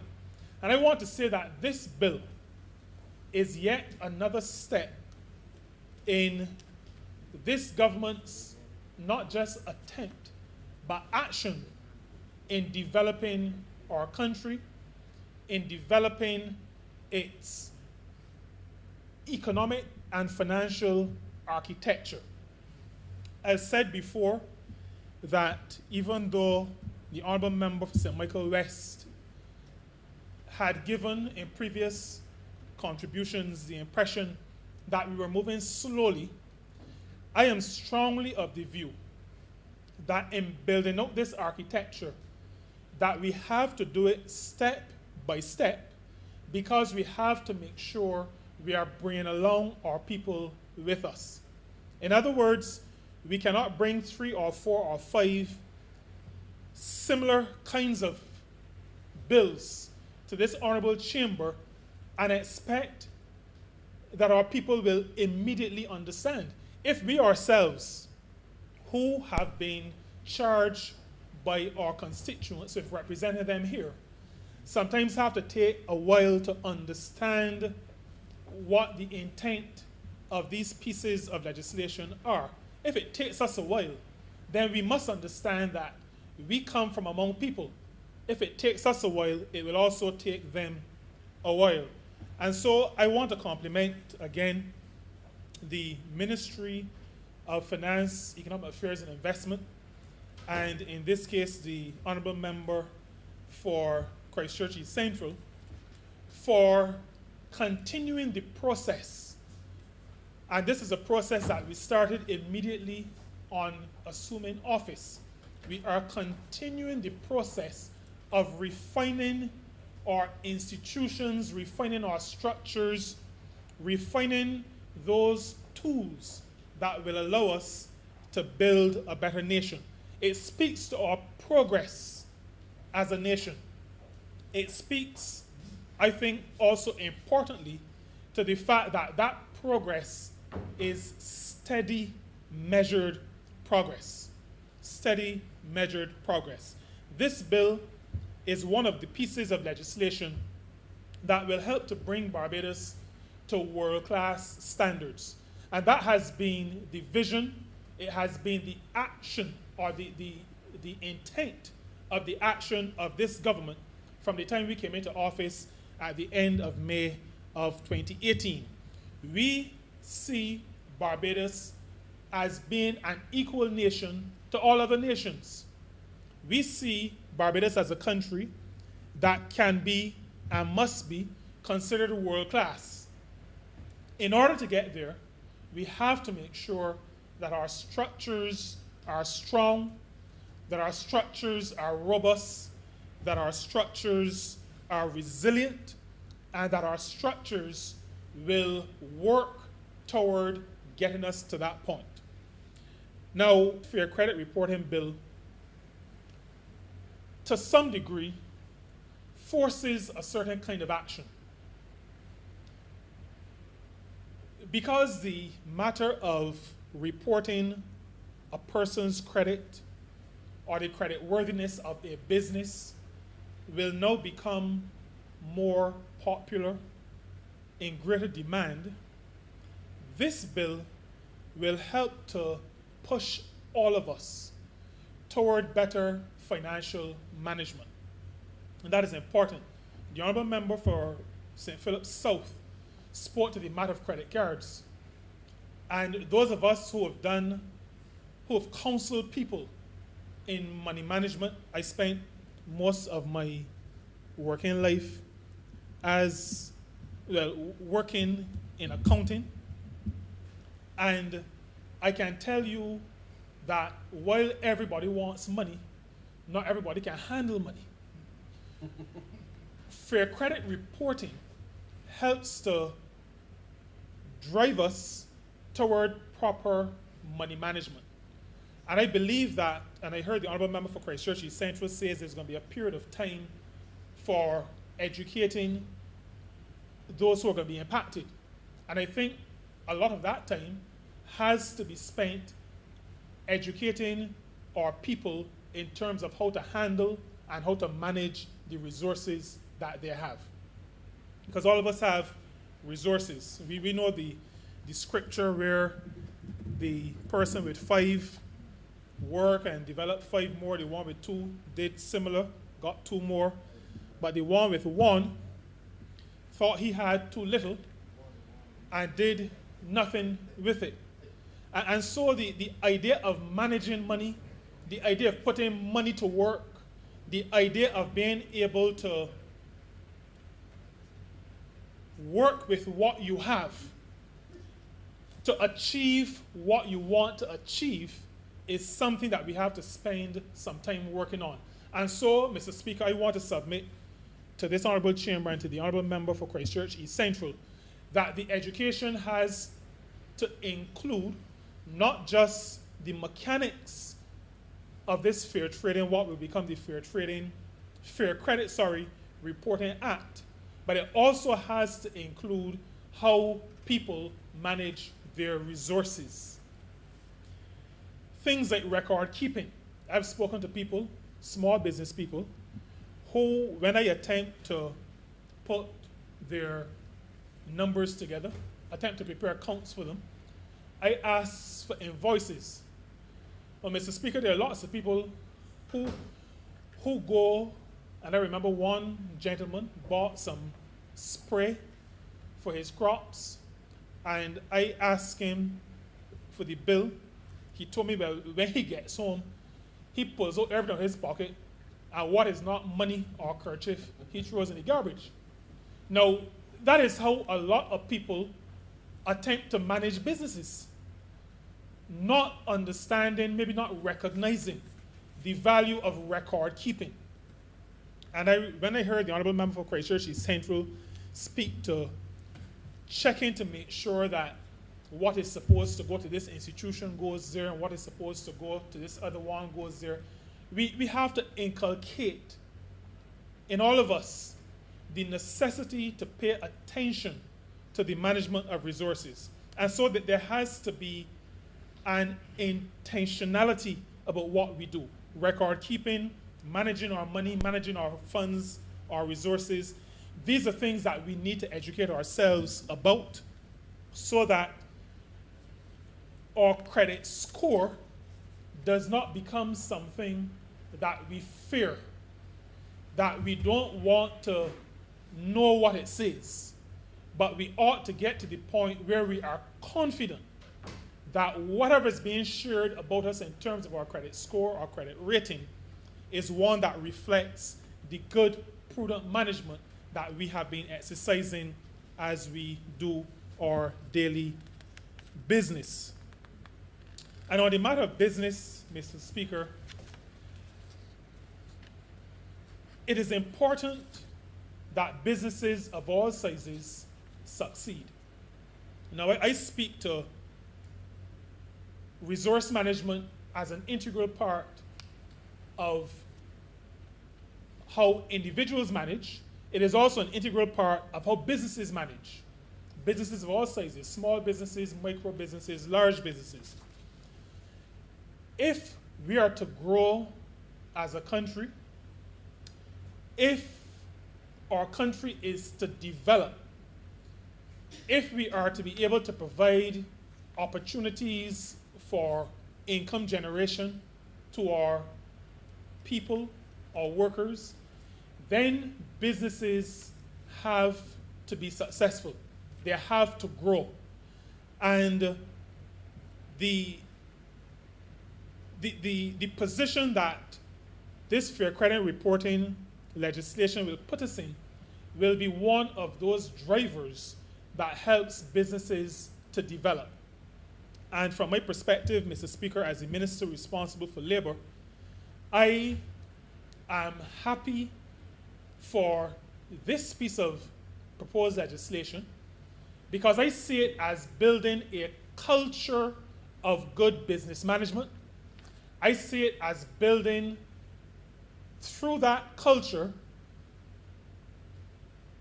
a situation where our businesses will grow and develop, and out of that, provide job opportunities for the workers of this country. Our people need work, they need decent work,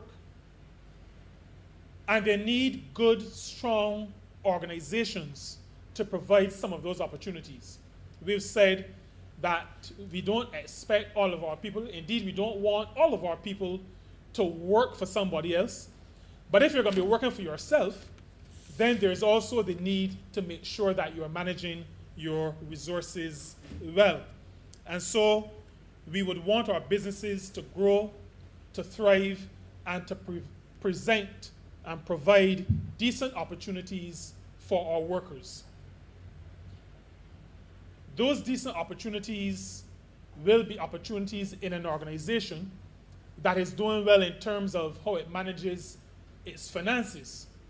But, Mr. Speaker, those opportunities will also be opportunities in organizations that treat their workers properly.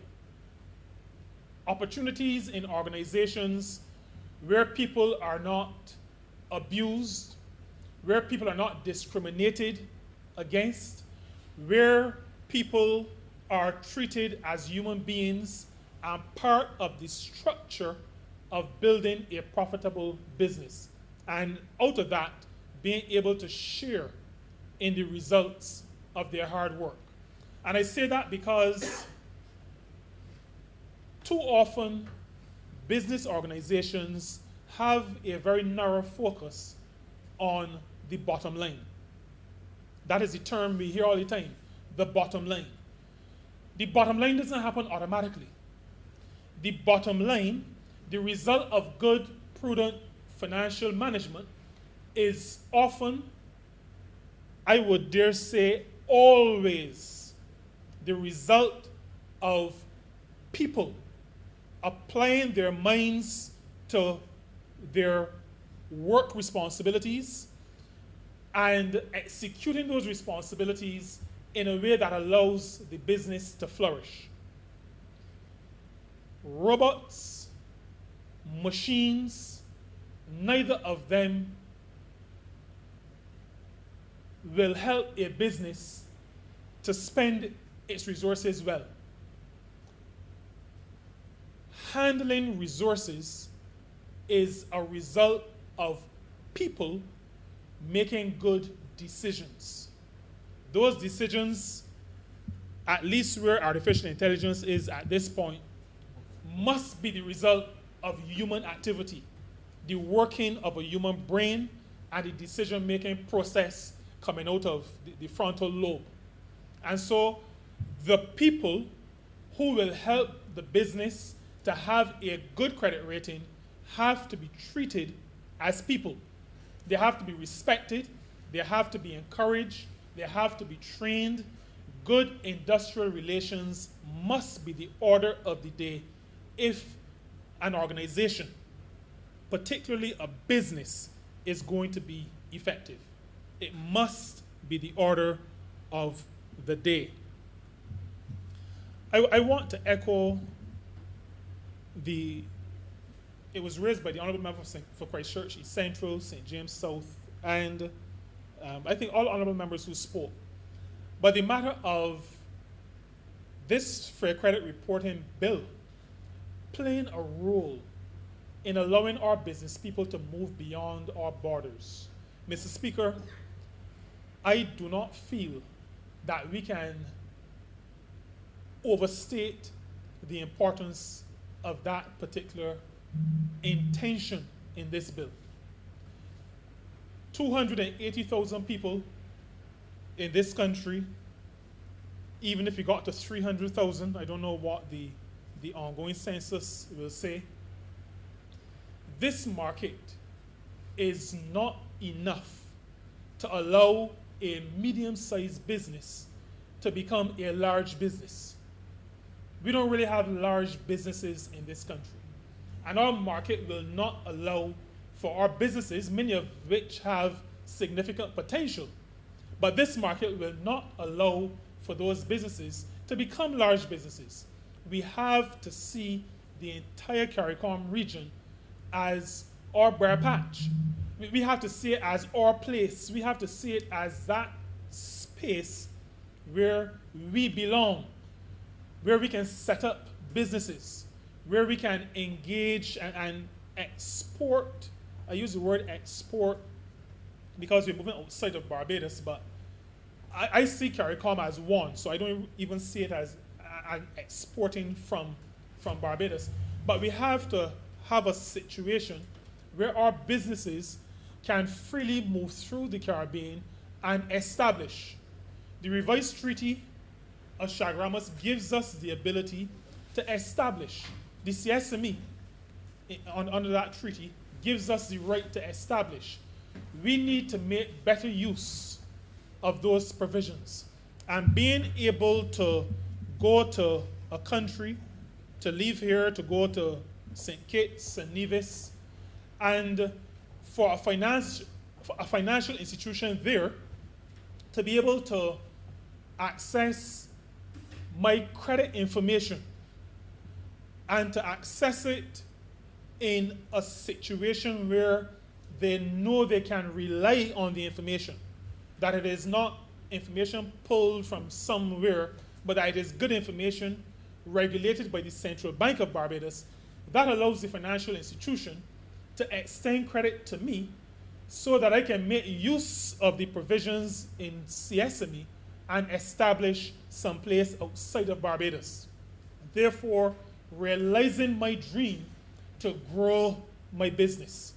This Fair Credit Reporting Bill will allow for that mobility of enterprise so that across the Caribbean, we can share the Bajan way. We can share Bajan products.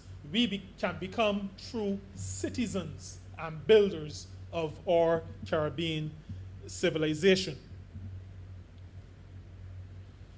There are a number of protections that are important. And again, I know that this will be the subject of the education that will take place between the passage of this bill and its coming into effect. But these protections are important. They're important to me. They're important to people in Rose Hill and all across St. Peter, because we live in a small society. And even though sometimes, and this happens to me pretty often, you see somebody that you haven't seen since they left school, since you all left school. And so the first question you ask is, have you been overseas? Have you been living overseas? And the person tells you, no, I've been in Barbados all these years. And you say, but I haven't seen you probably about 20 or 30 years. We sometimes feel that Barbados is big. But Barbados is small. And people's business gets put all over the place really quickly in this country. And the protection of persons' information, I think, is very important, a very important inclusion in this bill. So that from my reading of the bill, your information is protected. It is going to be used only for the reasons established in the bill. And I think I also saw in the bill that information on your creditors, who your creditors are, will not be made public, will not be part of the report. Your score will be part of the report, but who it is that you may have missed 2 payments for is not going to be included as far as my reading goes in the bill. I think these protections are important to ordinary people. As Barbadians, for those of us in St. Peter for sure, we have a certain level of pride. And there are things about us that we would prefer only ourselves and our family members knew. And so we would not want all of our business to be out there, because we have to face a certain level of reality. All of us go through difficult times.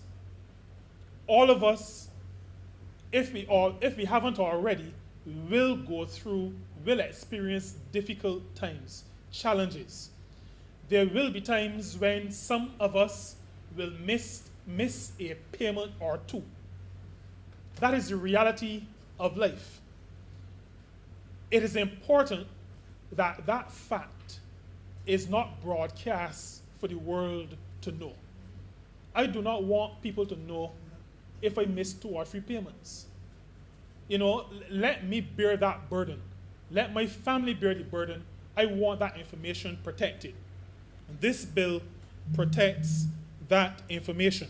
As a matter of fact, even before information can be shared, the person, and I'm not using, even though the proposed legislation uses data subject, I think we all know that I don't like these things that make people sound like things. And so I don't like the word data subject, but that may be something that attorneys like. The people or the organizations whose business is the subject of the report have to give permission for that information to be shared. And I think that is important. I will encourage everybody to accept, because I think oftentimes we need to be held accountable.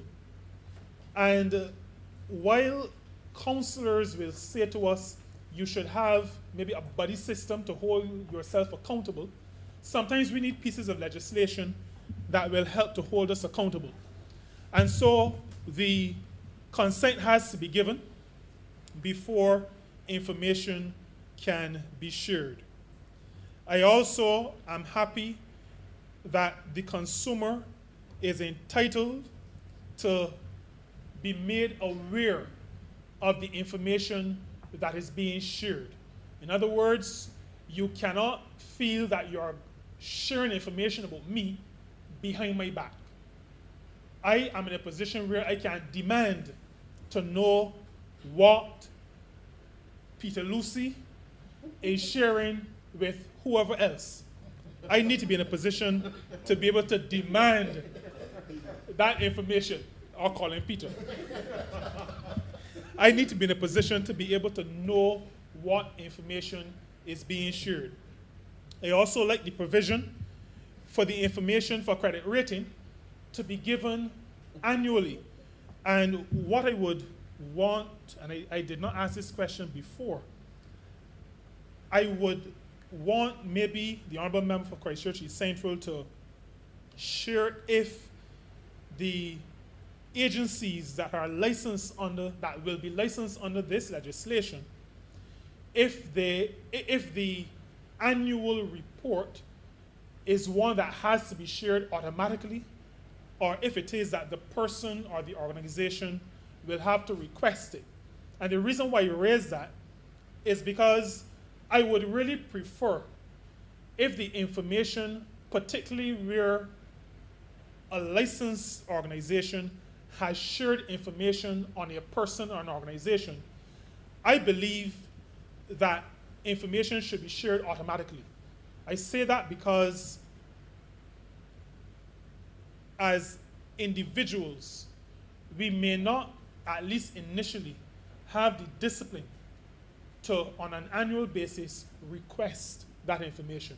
And I think if we're going to be helpful to our people, it should be a situation where, on an annual basis, an email comes in which says credit rating report for 2021, so that even if I'd forgotten that my credit rating is being shared, there is something that triggers it in my mind.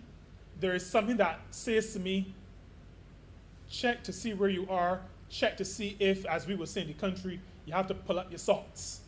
And I think that would be something that could be considered.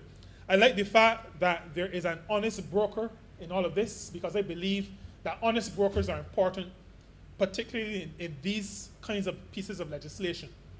The Central Bank of Barbados, an organization that we all respect, is the honest broker in this process.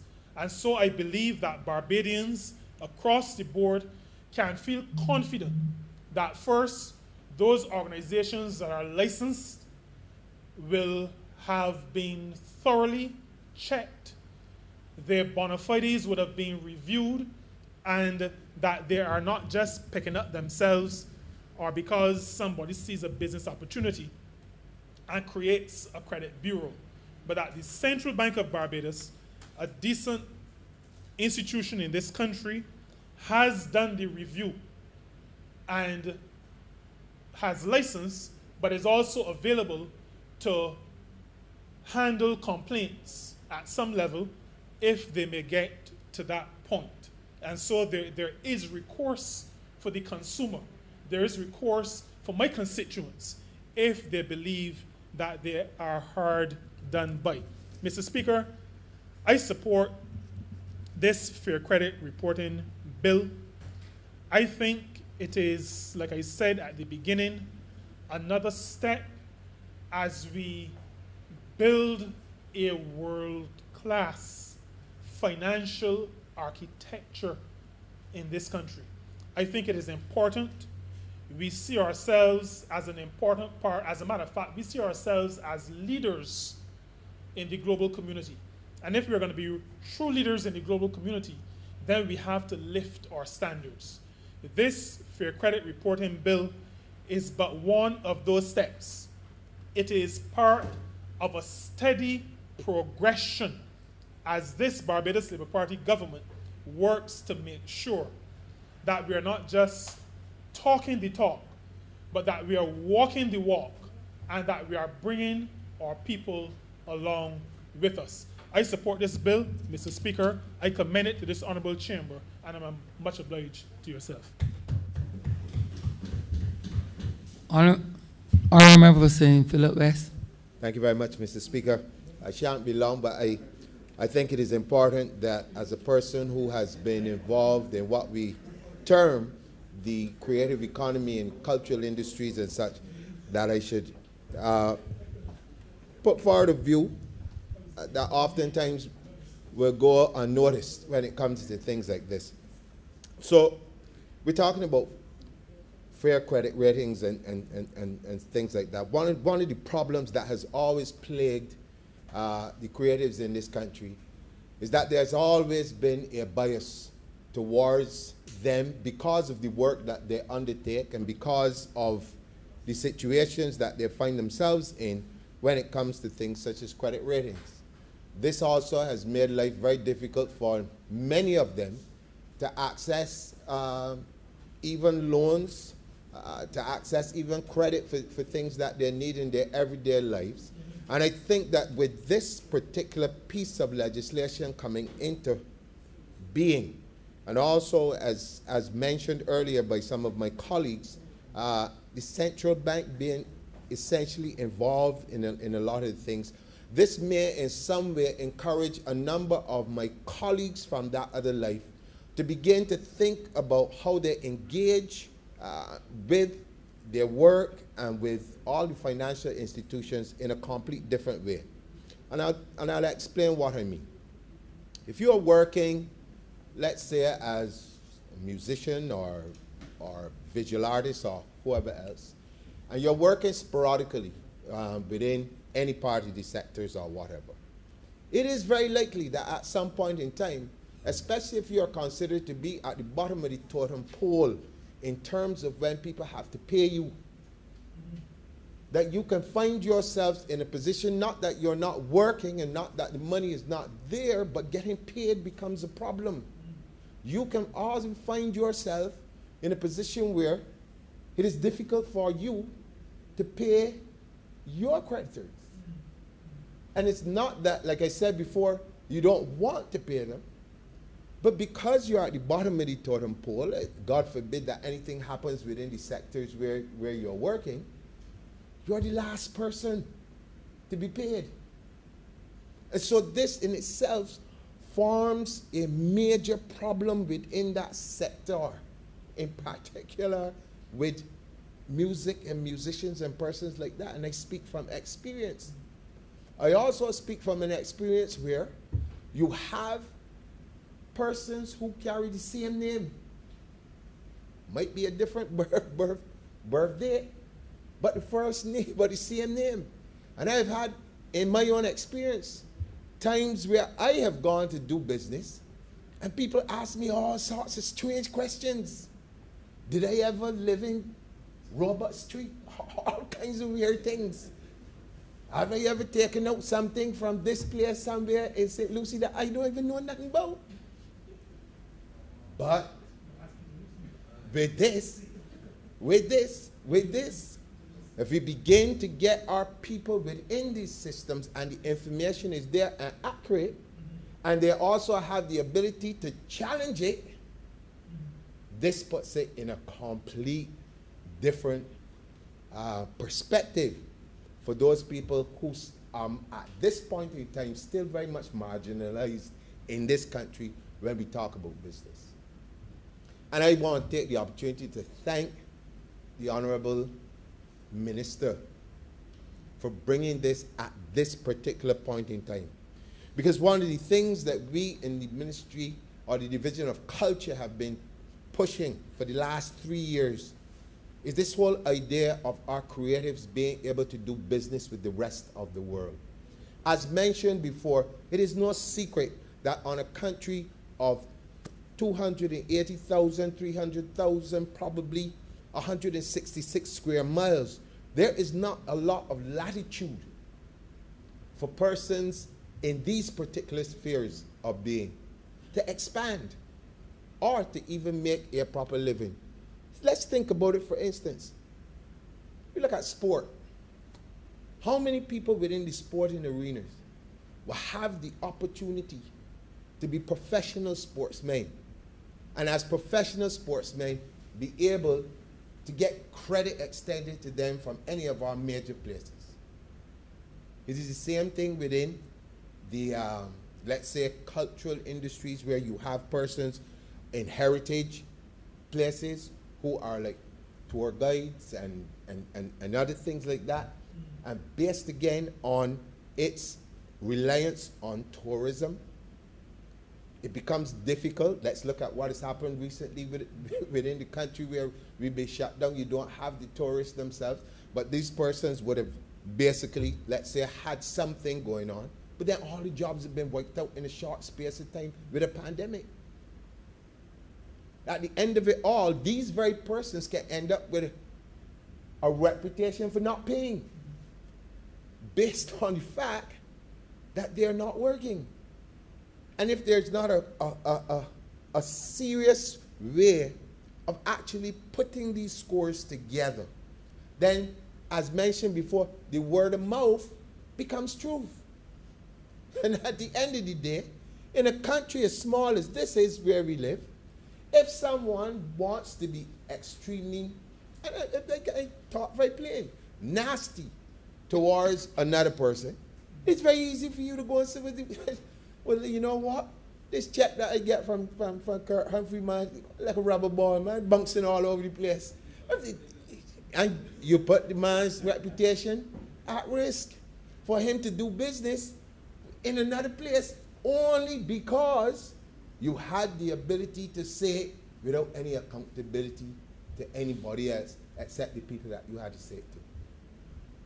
This gives us the opportunity now, in some ways, not to fully correct that, but to at least nip it in the bud, so that persons can actually go to an entity somewhere and say, you know what, I need to find out, can I do business with this person? Can I understand a little bit more about this company? Can I feel free investing with this person or whoever it is? And so, like I said, I don't want to be long, but I want that as we have these discussions, as we bring these types of legislation into bear, that we also look at some of the other problems that will plague different sectors within the country, in particularly the cultural and creative industries. And as that begins to expand, there are numbers of new jobs being created that many years ago one would think, but this sounds like craziness to me. So for instance, we have on this island now persons who call themselves influencers. And they have the ability to raise hundreds of thousands of dollars using their platforms to basically be ambassadors for products or advertise for people and other things like that.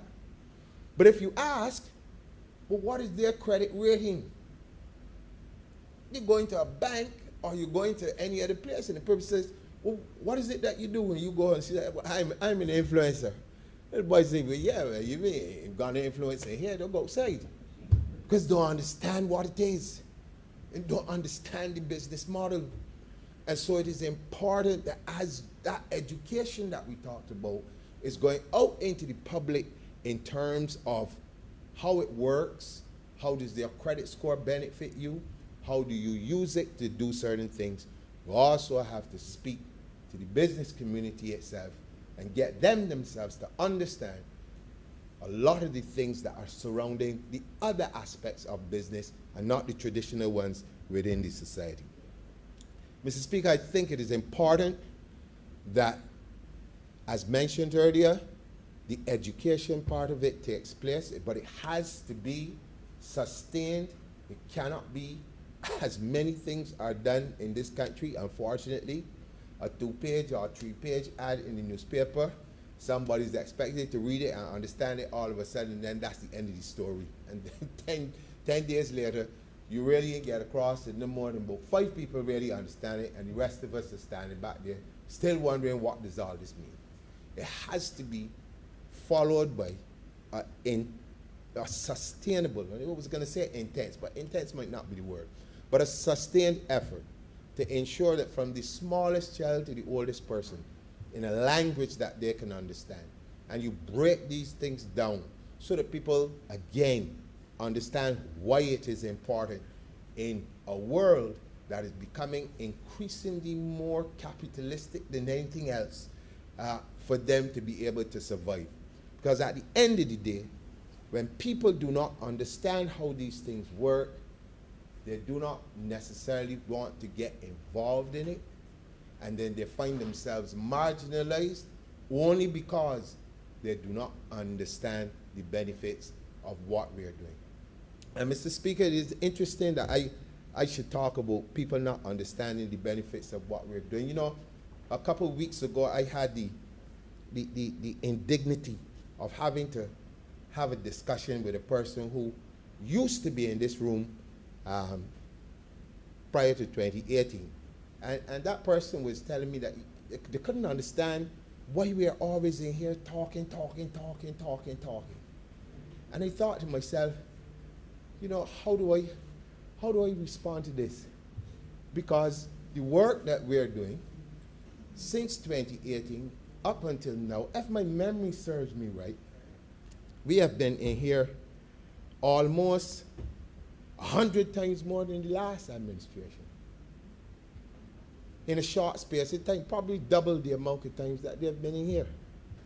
The amount of legislation that is passed, that has also been helping people in Barbados, is phenomenal. And so for one to suggest that we are in here and just talking, and they always ask me, but how many people watching, how many people listening, and all that stuff. And you know,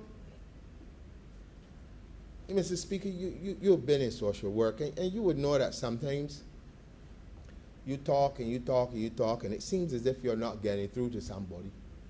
But many years later, you see them, that same person will come back to you and tell you, I thank you for what you did, the persistence that you had in doing the things that you did, and I've seen my life change around. Let's view what we do in here almost every Tuesday as that. As being that thing that it's not sexy, it's not you know, as people would like it to be in the old time days that they're always talking about, people cutting one another's throat and this kind of thing, and they figure that this is Parliament, this is what Parliament is all about. But no, what we're doing, bringing bills like this, is what Parliament is all about. Being able to impact and change people's lives in a positive way. And I think that once we continue on this path, we continue to bring these bits and pieces of legislation that empower people to be the very best that they can be, that gives people the confidence to know that if you went to Timbuktu, if you went to Japan, if you went to anywhere, that a person could ask a little question about you and see a positive result and understand that, yes, I can do business with this person from Barbados because these people have their act together, or these people are, you know, managing, as was mentioned earlier, managing themselves and their monies and these things properly. This can only be beneficial, not only to ourselves, because I'm watching very closely how a lot of things that we do, like it or not, are beginning to resonate across the Caribbean. And it is important that we continue to do things like this, Mr. Speaker, and set an example that others follow, so that as we talk about CARICOM and its ability to stand on its own across and engage with the rest of the world, that we are in a leadership role in being able to set the examples that others will want to follow, and we become all one on the same page, so to speak. So again, I want to commend the minister for this. But I also have to stress that while we are doing this, and we are putting people in a place where they can feel confident about their own credit scores and give them the ability to manage their money, and we go into financial literacy and all these things, it is also incumbent upon us that there's another set of education that has to be done as we go along. And that education is the education of the importance of all of us being able to support our creatives and our cultural people so that they too can have not only just a living and not only have a good credit score, but that they too can enjoy life at a level that is befitting of any citizen of this country. With those few words, I'm obliged to you. Honourable Member for St. Michael South. Thank you kindly, Mr. Speaker, sir. I too shall not be very long, I hope. I want, sir, to support this piece of legislation that's before the House, the Fair Credit Reporting Bill of 2021. I think it's a very useful document, sir. It's a very important one, certainly, sir. And one that I do hope we all support. I mean, some of the more important things that we do in this place, sir, are not the things that resonate easily with people. But they're very, very, very important. I think our work is to make sure that we find a way to communicate these most important pieces of legislation to people. In literature, sir, there is a thing called allegorical naming. It is where the name of a person or a place tells you something about that person or a place. So Kurt Belittle should tell you that Kurt would amount to very little. This bill, sir, I hope has some allegorical naming, sir. The idea of fair credit reporting. You know, Barbadians fear, and I don't mean now, sir, F-A-I-R, I mean F-E-A-R. Barbadians fear anything to do with credit reporting, people looking into their credit, sir. And so I hope there is some allegorical naming to this idea that is fair credit reporting, sir. And I think that is the government's effort, sir, an attempt to make sure that we make this thing fair. And so that people would want to not be so fearful of the idea of having a credit score and so on, sir. But, sir, what is a credit report? A credit report, sir, is a statement, sir. It tells you something about your payment history, your credit history, your current situation, normally how much money you owe, the extent of your loans, and certain things, sir. It's really a reflection of your activities, sir, oftentimes with other financial institutions, and like the member for St. Peter's, sir, I too do not like the word data subjects, but I understand why it is used, sir. But we have to make sure in this document, sir, that the data subjects are treated fairly. And there are a number of things in here that I will speak to later. The member for St. Peter and the member for Christchurch East Central already spoke to many of them, sir. But, sir, what are the benefits of having a credit rating? Because I came, sir, to speak to this bill to talk to ordinary people. And my people, sir, in St. Michael's South and yours in St. Michael's Central. Because I don't want people to think that we are in here discussing this thing in some intellectual space and it does not affect them. So, sir, what are some of the benefits of a credit rating, sir? People will decide whether or not to lend you money based on your credit rating, based on your credit score.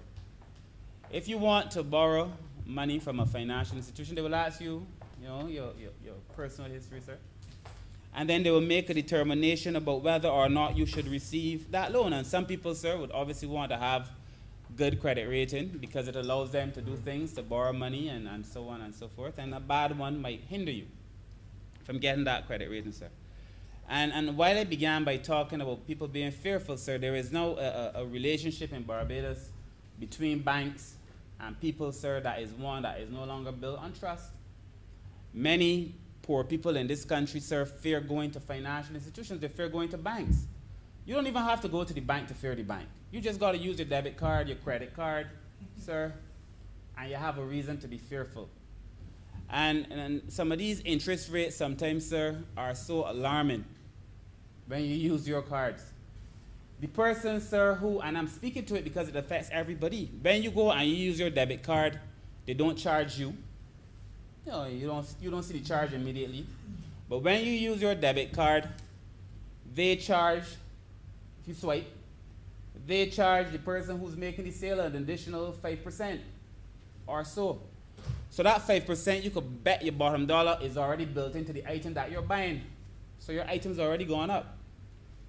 So we have to be very careful, sir, when we deal with these financial institutions. And that is why I like this document, sir, because it takes out a lot of that subjectivity in determining whether a person can get a loan or not, whether you qualify or not. And sir, again, like I too recognize you're a social worker. And you would know, sir, very well that sometimes you could send a person for assistance before a social worker, and depending on whether a person had a good day or a bad day, the person before them would either get through or not get through. The person before them will get treated good or not get treated good. I know the language is a little terse, but that is what it is. Depending on the day that that person is having. And the same thing happens a lot of times in banks. You go and you sit before a loans officer. If the person had breakfast that morning, they might treat you good. If they don't, well, not so good.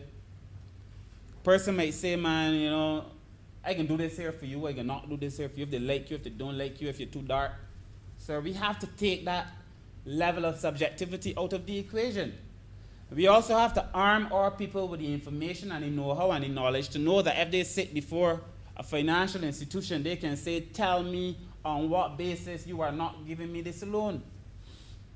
And that is what I like about this, sir, because it allows ordinary people, sir, in their transactions to be able to make a case for themselves, sir. I am told, sir, that when it was Caris, that he used to only pay 50 cents a transaction when you use your debit card in these places. Banks charging people 5%. And some places where you go to do business, they tell you, if you pay cash, they will give you 5% off because they already got the money built into the cost of the good. So that people pass on these things, sir. And we have to educate our people about these things. I understand why people will be hesitant when it comes to credit scores and dealing with financial institutions. And those of us who have the privilege to sit in this space, sir, we have a responsibility to ensure that we take out that kind of subjectivity. We take out the reasons that ordinary people fear these financial institutions, sir. And it is in that context, sir, that I see this particular bill, sir. And you know, when I was a student the first time overseas, many years ago, sir, when I went to school in London, we were offered credit cards. On the first day, you were given debit cards and you were offered credit cards. And they asked you, before they gave you this credit card, for, you know, your banking history, your credit score. You want to know things about you. Well, first of all, I was a student. I had no real credit score. You know, we don't teach our children that way. I'll speak about that in a minute. We don't teach our children that way in Barbados. In America, people tie their children early to their banks, and so that when they do, people who are trained in this thing, when they make financial transactions from early, their children are developing a credit score. But anyway, they asked me for mine. Well, I didn't even know what it was. But I had nothing to share with the financial institution. And while I left Barbados, luckily saw on scholarship and had enough resources to get me through school. Some of my friends did not. They, who came from other places, were able to share their information, the information that the school was looking for. It was NatWest, the bank at the time. The financial institution was looking for, and got credit cards. Well, obviously, they didn't get one. And I suspect at the time, there weren't any Caribbean students who were able to do so unless their parents had, you know, a little more cheddar than I did, sir.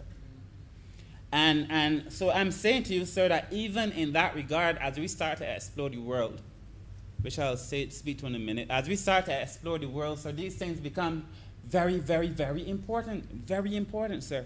So a credit rating will help a lender determine whether or not a borrower has enough credit worthiness. And we all should have that. We all should have our credit ratings. This is very important. And personal credit ratings, sir, such as your payment history and your loan balance, sir, these things add up, sir, because it determines in a large sense your quality of life.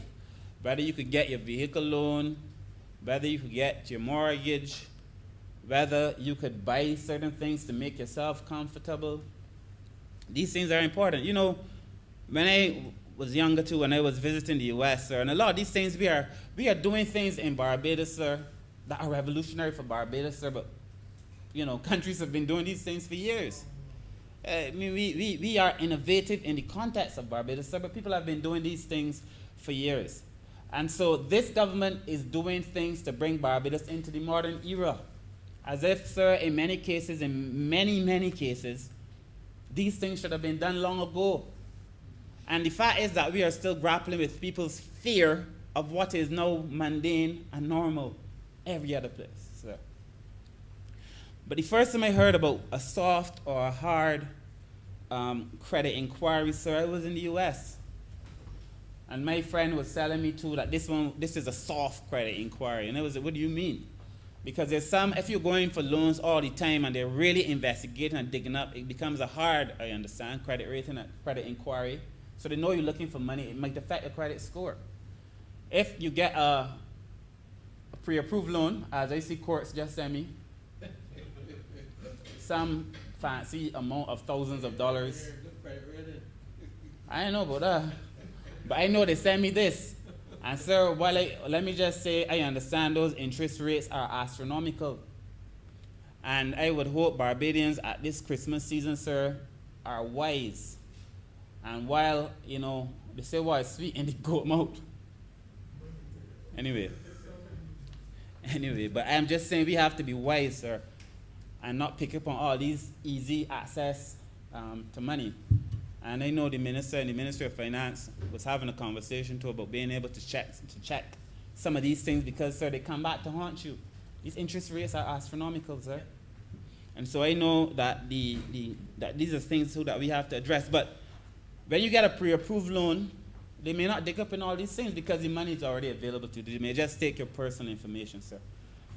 And it is going to be very important as we go forward, sir, for people to start to understand these things, whether or not, sir, our actions are hindering our capacity to be able to access financing in this country, sir, and in other countries. As we can see, sir, this bill is very forward-thinking in that regard, sir.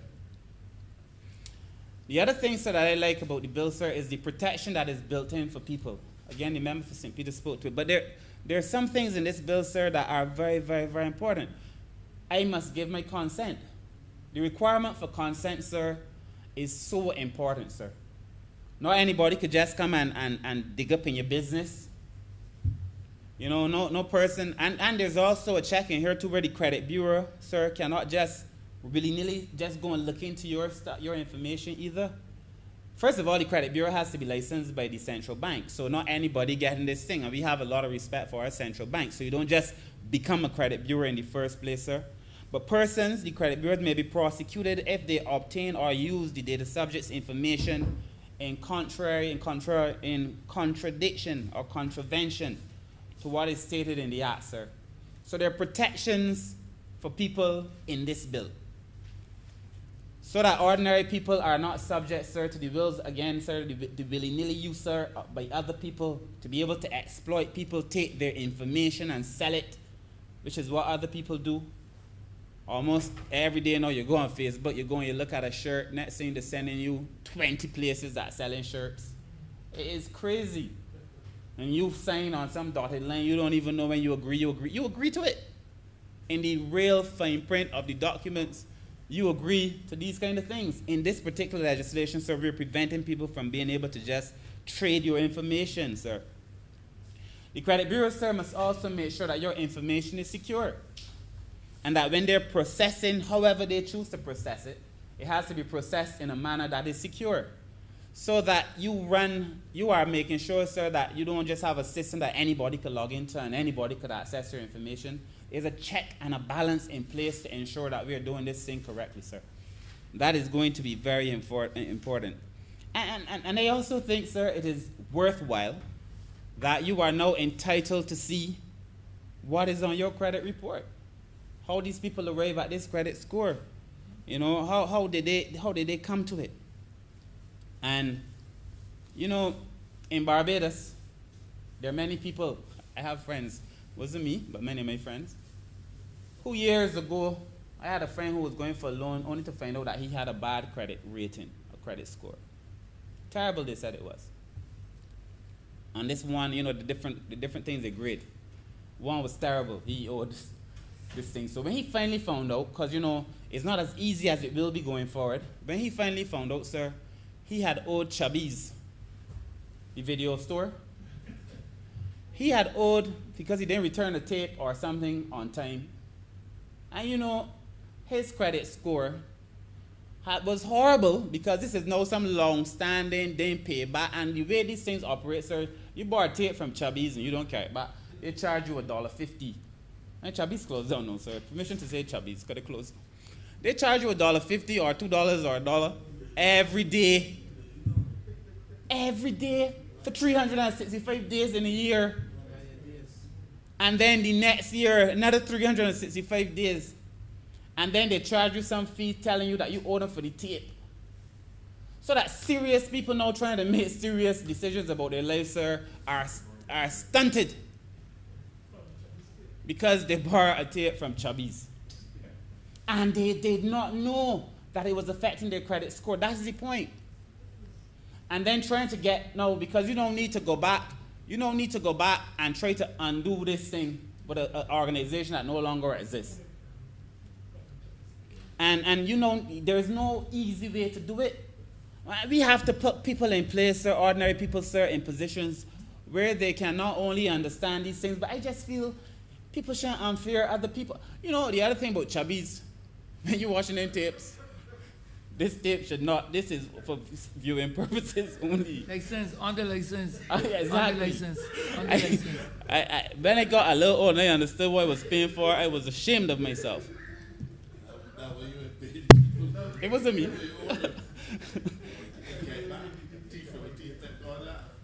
Yes, sir. They say a thief from a thief doesn't make God laugh, sir.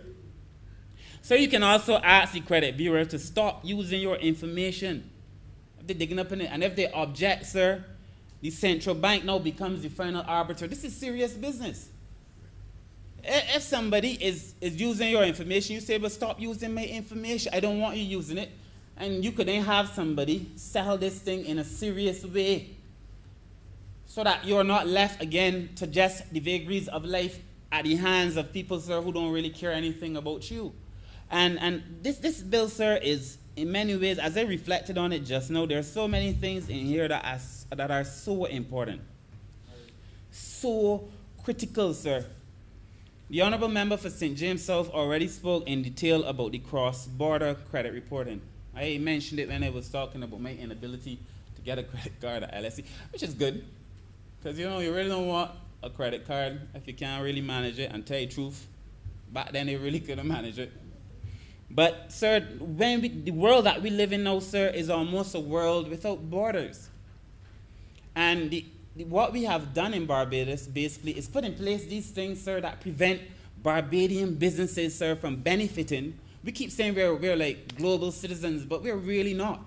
Our institutions are not even ready in many ways for these kind of things. When I like to tell these things because I'm talking to regular people. When I went to buy my first car, I went to buy on the internet. I went to the bank. And I told the person, well, this is many years ago. I went to buy online, and I went to the bank and I said, well, I have enough money to pay for it, to get the vehicle here. The only money I might need is some assistance to help me pay the taxes. Man, it was as if I was talking Greek. You want to buy a car? Over there in Japan, and no, the car has to be here. And I said, but I'm going to pay for the car, get the car here, just need some money with the taxes. So that by the time your money is put at risk, the car already in Barbados. Boy, it was really like talking Greek. They couldn't understand it, sir. But I left that bank and I went to another bank and I got through very quickly because they understood it. But my point is, sir, you shouldn't be subject to the mood or the vibe that a particular person is feeling when you go in. It is just not right. And I found myself extremely concerned, and it was as a young man, sir, trying now to save some money. Because you don't know when you buy the car here now, it was like ridiculous. And so we have to put ourselves and our people in position, sir, to be able to make these determinations. And, in the U.S., I mean, everybody, you watch on TV all the ads about your credit score, your credit rating, you know. American children know. Our school system, the way we educate our children in Barbados has to change. The things that we're teaching our children really has to change. Formally in our school systems and formally in our households, the things that are important have to change. So that our children should know from early the importance of having a good credit score. Parents should know from early the importance of making sure that their children have a good credit score. Exactly, that level of financial literacy. But, sir, it is a basic understanding of how the world works.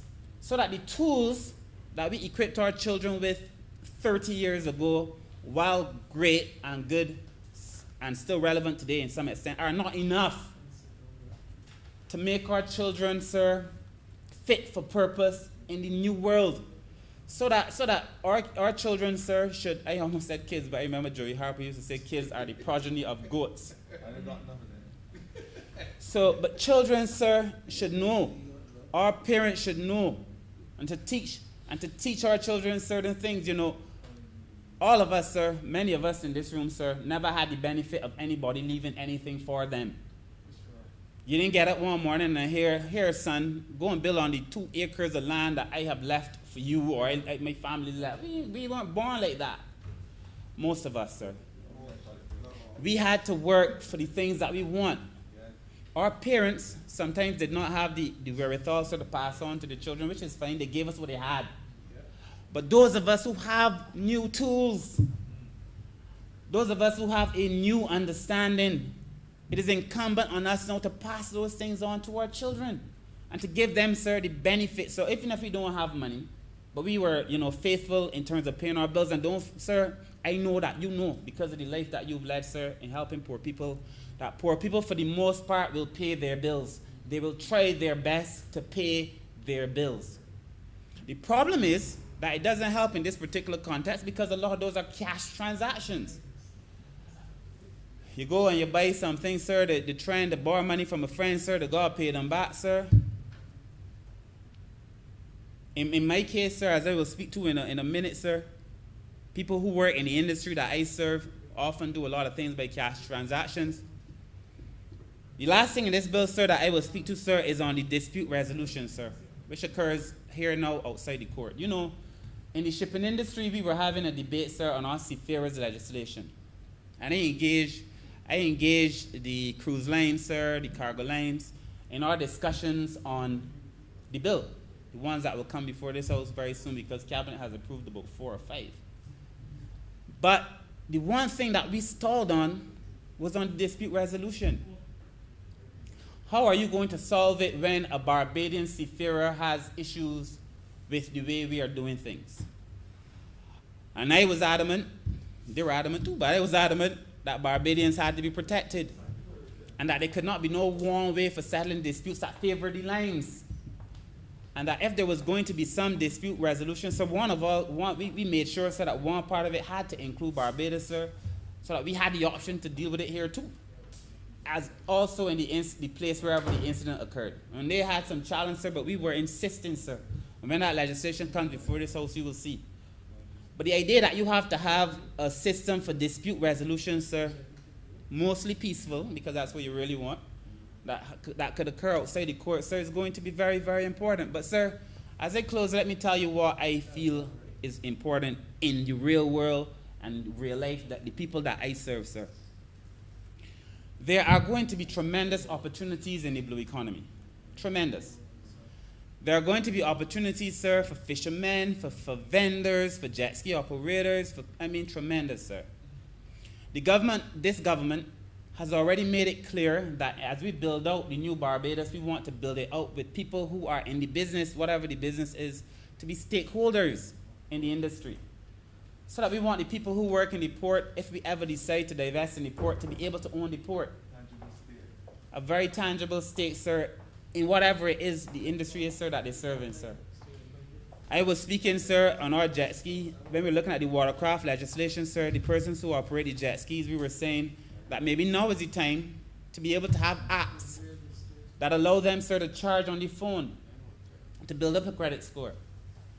In our trust loans, sir, one of the things that the Prime Minister said, the Honourable member for St. George South, when he was responsible for the trust loans, and now the member for St. James Central, sir, they would tell you, sir, that one of the things that we feel is very important is that people use the trust loan to start to get a credit history. Because a lot of people, sir, in our constituencies who run small shops don't have one.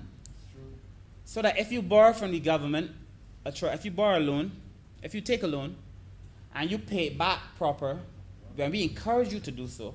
But we give you fairly easy terms. And if you can pay back the first $5,000, we offer you an additional $5,000, which is an incentive. But that then can be used, sir, to help you start building a credit score, so that you can take your good payment history to the bank. And when they implement and they start looking at this kind of legislation, they say, Kurt St. Michael South is a good person to pay, because everybody from where they're from. And that, therefore, sir, in that regard, sir, it is going to be very, very, very important, sir. And, you know, the idea that cash is king, it's good. It is king. I mean, everybody likes to have cash, but the king is dead. Long live the king. Because in the new world, sir, as much as you may have cash, sir, you know, you can't really do a lot of transactions with it. As a matter of fact, now you have to start explaining your cash. Where you get your cash from. How it is that you ain't got no credit history, no rating, no nothing. You ain't got no businesses, nothing, but you got $100,000. My man, explain this to me. You got to start explaining cash. Sir, that is why it's important, sir, for people to be in the sector. I have been encouraging the people in the fishing industry, sir. I would love to see the day when either myself as minister or another minister or whoever, a government, this one, any other government, sir, because it's not about me or them. Whoever is the government, it's about the people. When we put ourselves in a position, sir, where we encourage people who are using cash only to start coming into the system, very successful people, wealthy people, oftentimes, sir, do not use cash. If you hang out, sir, if you associate with wealthy people, sir, I know you may, sometimes I know you like your, you know, poor people and thing, but, you know, you might have a rich friend here and there. I don't have any, I remember. I do only be poor people. Oh, sir, me, sir. Sir, you know, Bob Marley said that me not have no friends in a high society.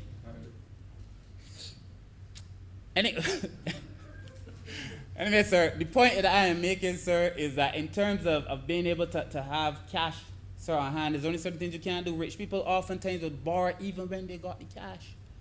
And they pay it back because they know too many day comes that they need to make a bigger transaction. They have the history, sir, of paying. We have to really start teaching these things differently to our children, sir. And to our friends, sir, the people I hang out with. I feel like the people who I hang out with, sir, I often say to them that I would be doing them a disservice if I do not leave this place and tell them what I have learned today. And I try to share it in simple terms. So I've tried to go through this bill in very simple terms. I want to thank the Honourable Member for Christchurch East Central, sir. He's been doing yeoman service for this country. And as I said before, sir, we might come in here and we will discuss the vending bill, and everybody's going to love it. We will come and I will discuss certain things and building jetties, and people are going to love it. Trust loans, the building blocks, and people are going to love it. People are going to love the things that they can see. It is in the intangible things, sir, that they don't see, sir, that and in many cases we are making significant progress, sir. And so I want to support this bill. It is transformative, sir. It's going to give Barbados some advantage, sir. But the reason that I give it my complete and total support, sir, it is because it is going to make a difference, sir, in the lives of ordinary people, sir. That is why I support this bill, sir. And it is incumbent on us to make sure that we can just pass this information on to them so that they understand the benefits, sir, that will be bestowed on them as a result of the work that has been done in this place. So I wish to thank you. Honourable for Christchurch East Central. Thank you very much, Mr. Speaker, and I really want to thank honourable members for their contribution to this debate. I will begin where the honourable member for St. Michael South just ended on a point that he raised, because our present circumstance, sir, in the way that the culture has evolved was simply because there was little access to credit. And therefore the idea of cash being king is actually rooted in us being able to save, sir, and be able to make the purchases as required. And that is something that we feel very proud of, that we can pay for something cash, as we would say in town, sir.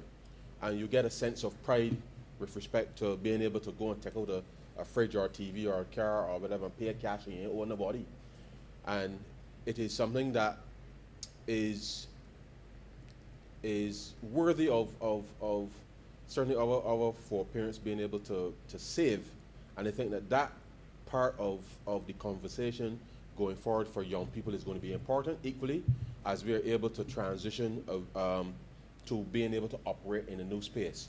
And I take the point that the honourable member raised as it relates to, as he referred to rich people borrowing even when they don't need to borrow, and the extent to which the utilization of your own assets and resources is really where the conversation and everything now needs to move to a different space, because it is instructive that as we bring new not just legislation but new systems, new approaches, sir, to doing things, that as I mentioned earlier when I was introducing the bill, the mental shift, sir, in terms of how we do things and why we do them in the way that we do them will be important. The honourable member spoke to fear, and it is something that when he raised it triggered in my own mind certainly the circumstances within which persons in the 21st century see the provision of broader financial services. And the truth is, sir, is that as part of, and I reflected on the fact that we've had over the years, and as a little boy, sir, I grew up with my grandmother talking about trade confirmers, and then more recently, sir, in relation to how we had to deal with the Clico fiasco when we came to government, there is a genuine fear within a certain demographic, notwithstanding some of the more recent angst with respect to the way the last government allowed the banks to abolish the minimum deposit rate. There is perhaps a genuine fear within the context of the population, as small as we are, that things could go wrong. And the extent to which things can go wrong, no government can guarantee that things won't go wrong, but it is the resolution with respect to things going, when things go wrong, that's important. And I know that we have worked hard, sir, to try to restore a level of trust and faith within the context of the system as we came to government, because having to deal with a situation where there was a $600 million liability, and this $600 million seems to be a common thing, sir.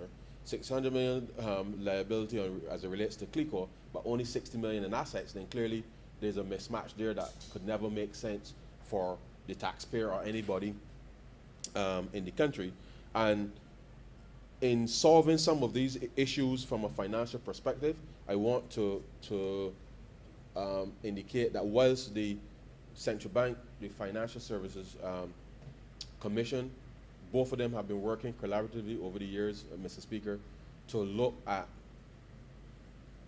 the financial stability within the sector, that there's no guarantee, especially given COVID, sir, there's no guarantee that we could possibly give that something could not go awry.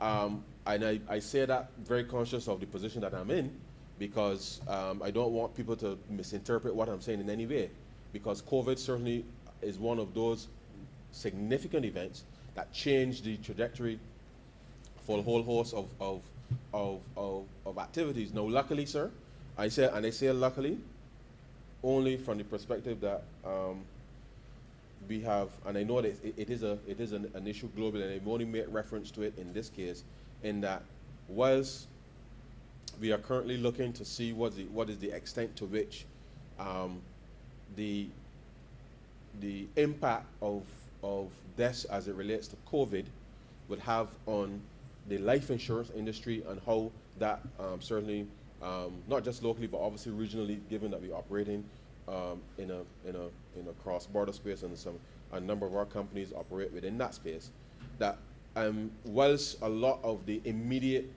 emphasis was on the initial impact on the fallout from tourism and what have you, that as you can clearly see, sir, with more and more deaths coming from COVID, not just in Barbados but across the region, then it has a knock-on potential impact with respect to the timing of claims and how they're settled and all of that. So I only raise it in the context that we have to recognize that there will be events from time to time which are completely out of our control, sometimes that may contribute to this.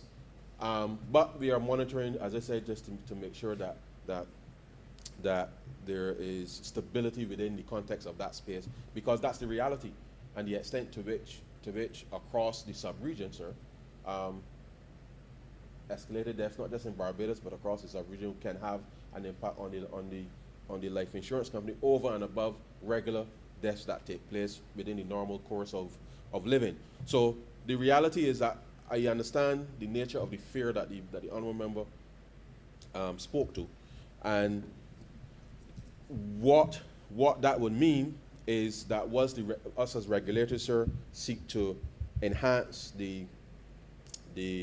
our surveillance, equally the timely decision within which persons will make with respect to what they do with their monies, I think, and how they spend it, how they invest it, equally is important, and that the sharing of the appropriate information and perhaps the provision of the advice that is required for decision making, I think is an area that certainly can help to alleviate that. But I don't think there's any way that risk could ever be totally eliminated, but I do accept that we have had some significant events taking place within the local financial space that can contribute to driving some of that fear. Now, I will just pivot on that point, sir, and also state in response to the honourable member for St. James South, who made reference to the old school ties and these types of things, and to come back to fear. And and she called two names specifically, but I won't repeat them. But the point is, I think the point is well taken, sir. And the honourable member for St. Michael South also made the point about the fact that the subjective nature within which persons may or may not determine whether to extend credit. So my finest, sir, might be a jeans pants and a t-shirt, whereas your finest, sir, might be a three-piece suit that you walk in, and the reality is my circumstance may very well be different to yours financially. You may have much more money than I do. That's correct. And the reality, oftentimes, the nature of the adjudication process has been tainted by how people perceive people to be. And I believe that the fairness that we are intending to have instituted really wouldn't matter which school you went to. It really wouldn't matter, I'm going to respond specifically to the honourable member for St. Michael West, his query when he raised the matter of the sensitive personal information. The fairness of what is to be intended here is that there is to be no judgment other than the actual execution of your payment history, your attention to credit, your financial provisioning. There should be nothing else, sir, that is in any way that may disadvantage a person. And I think that it is something that is worthy of emulating and supporting, because too often, sir, what may happen is that credit or investment or whatever may be denied on the basis of some subjective nature, which has no bearing really with respect to the capacity of the person to execute. And then what that does, sir, is to prevent either the expansion of a business, the opportunity to be able to hire more people, sir, the possibility of things happening. And we really want to make sure that we remove in any way, sir, any discrimination with respect to the process of adjudication. Now, the honourable member for St. Michael West made reference to sexual orientation and sex life, sir, in relation to sensitive personal information. And I want to say to him, sir, that should he or anyone or any of us, sir, we would not want anybody in coming into a process where there is to be a judgment of a financial nature, that things that have no bearing at all, sir, with respect to the adjudication process is involved. Now, whether it is racial or ethnic origin, sir, whether it's political opinions, whether it is a religious belief, because imagine, sir, that you or I, sir, walk into a bank and people say they're not going to lend us money because we're the government. We're members of the Barbados Civil Party. That would make no sense, sir. I mean, we are already politically exposed, and there's already a higher level of scrutiny with respect to that process. And I must say that is interesting, because having received an offer from one of the banks recently, sir, and clicking on the offer, I see you cannot accept this offer if you're a politically exposed person. So I said, well, so why you send me the offer in the first place? Because it doesn't make sense. But the point is, these are some of the things that, as people, ordinary people, may voice views and have very strong views. I'm sure that the member for St. Michael West certainly would not want anybody to discriminate against someone because of their religious beliefs in getting credit. And therefore, whether our membership of a political body, membership of a trade union, and he said he supported all these other things, but he had a specific query on this. And equally, the notion that any of these things could be used as part of someone's decision making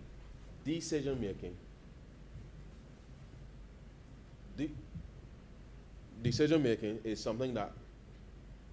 Yeah. Oh, sorry. Honourable Leader of Opposition. Thank you, Mr. Speaker. I'm sorry to have to interrupt the Honourable member of Christchurch East Central, but he seems to be misleading this House as far as I'm concerned. Because whereas we have legislation long established that we should not be discriminating against people. Legislation which establishes the fundamental rights of people on the basis of their religion and freedom of expression and all of that. He seems to be equating the inclusion of this categorization or characterization of sexual orientation. He seems to be suggesting that this is of equal standing, merit, and basis in Barbados legislation.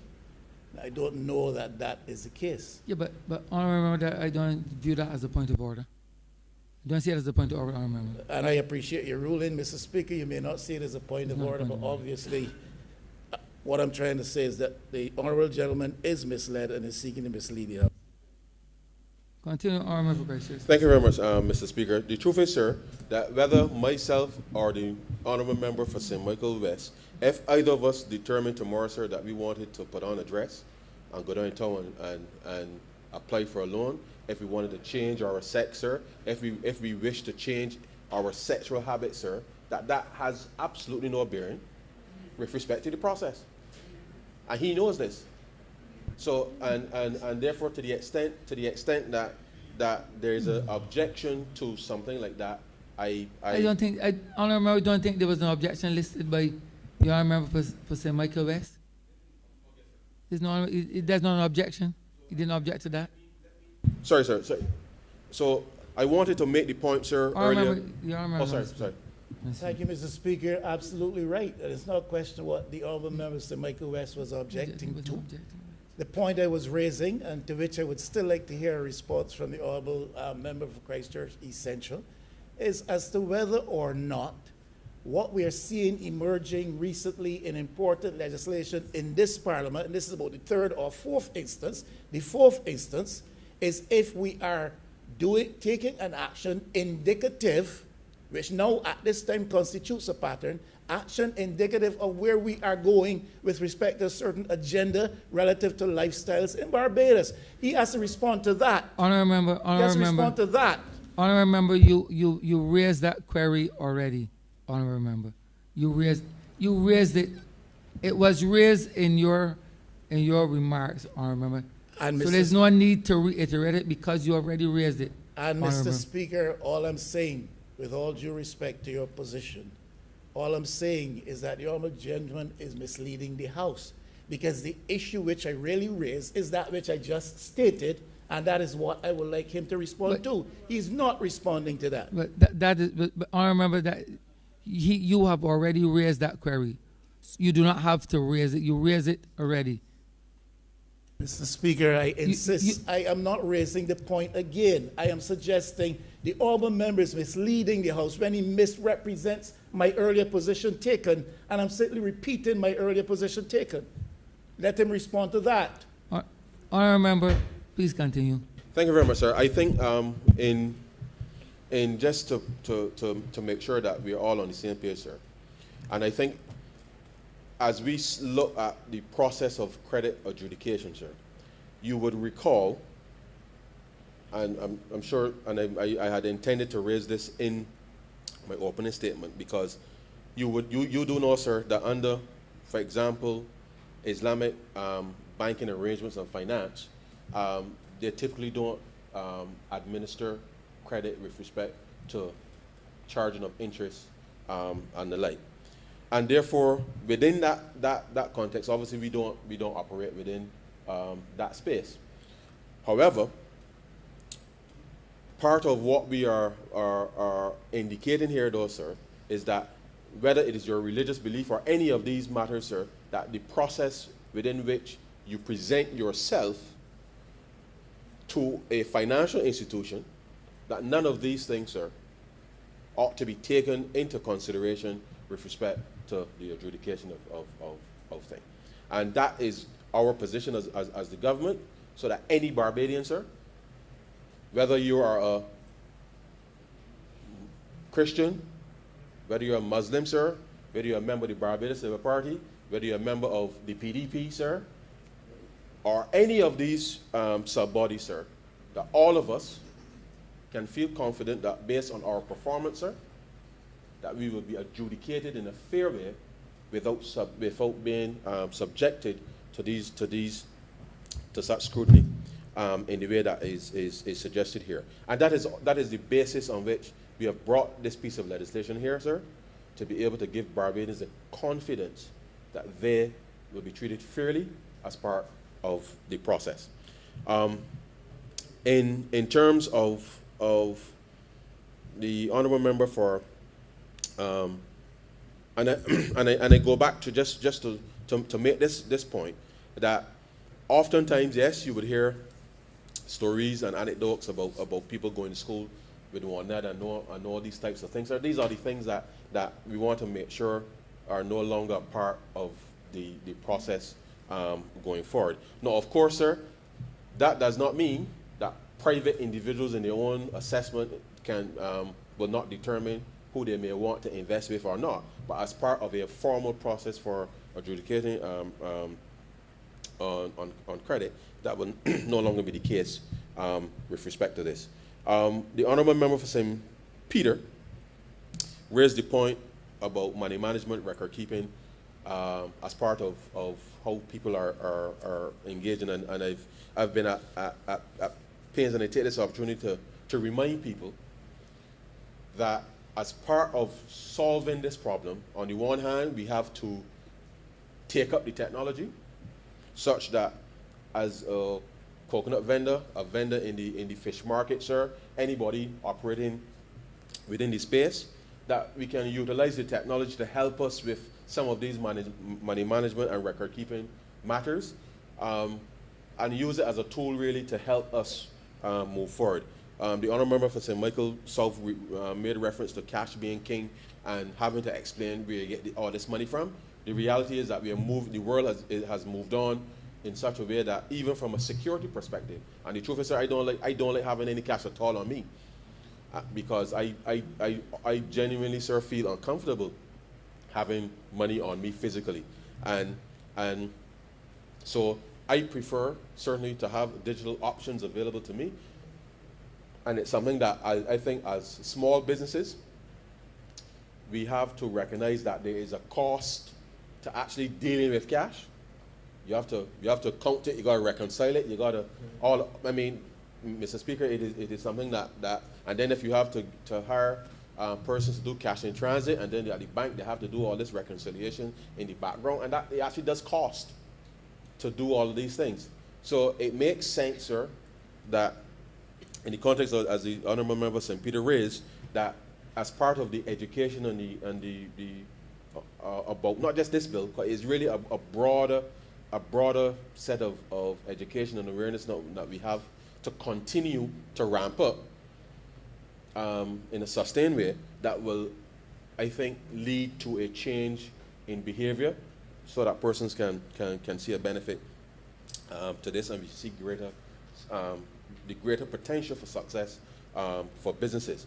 The honourable member also spoke to the manner in which the annual report, the credit report, will be provided, and in reflecting on that, we determined that in the matter of the dealing with the regulations, that we will give the opportunity for that to be dealt with there specifically, because whilst it would be nice to say every year on your birthday that you will receive your credit score, just as an example, sir, that options will be given obviously for persons to choose when they would like to have that done, whether on their birthday, the anniversary, Christmas, whatever. They then will have to indicate that to the credit bureau so that can be responded to in a way that makes sense to them, rather than us prescribe when that will happen. But once that is chosen and communicated, then it means that every year on that specific date, whatever that date is, the credit bureau will be required to be able to do that, such that the automated, from an automated perspective, that it will be done, and that the consumer, whether as an individual in their own right or whether as a business entity, will be in a position obviously to receive and see what is going on, free of cost, as the law states, so that they can know what is going on. But I just take the opportunity to remind everybody that at any time, sir, at any time, you can request data from the credit bureau at any time. There is a provision for it to be given to you automatic once a year for free, but at any time you can request information from the credit bureau, and so long as you do it in writing and that they can verify that it is you who, you are the person who is seeking to get it. They verify your identity, and once that is satisfied, then it will be provided to you within that context. The Honourable Member St. Philip South spoke to the issue of credit cards and certain banking arrangements, and I had spoken to it in my introduction, because whether it is credit cards, sir, which, mind you, is a matter of convenience, it is unsecured credit. And unsecured credit, sir, is usually more expensive than, as you would imagine, secured credit, because secured credit means there's some asset underlying the thing which the financial institution can hold if you default. Now, that does not mean that better control or administration cannot be done within that space. But I made reference, sir, to the fact that beyond credit cards, that the space has evolved such that there are persons already in the market lending monies not from anybody's deposits or anything, but from their own resources. And those interest rates are actually significantly higher, because, as you could imagine, sir, if you're putting your own capital at risk, you are going to ensure that you can get that return on that investment, because you have a lot more to lose than if in the case of the other financial institutions, which is why I believe, sir, that once we are able to get persons to truly understand that the nature of what we are creating here will give them the opportunity to properly refinance within the context of the financial sector. And I say this not because there's any particular confidence or belief in the traditional part of the financial sector, but I believe that competition will be brought into the space as it relates to this, and interest rates can normalize over time such that it makes sense given the level of risk that is being undertaken with respect to those financial institutions. But it's not going to change overnight, sir. But it is something that we are committed to ensuring that we can have executed, and ensure then that persons are in a position to chart their future. Just very quickly, sir, I did mention, and just to raise at clause, I did mention the tribunal, because in this process, sir,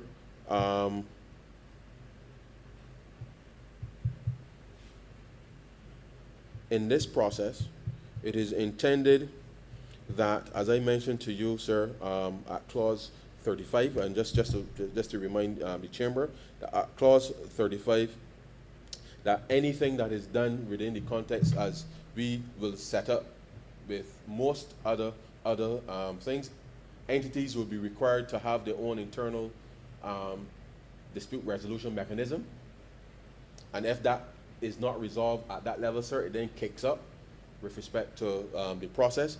A tribunal will be set up to be able to make sure that all of these things are governed properly, sir.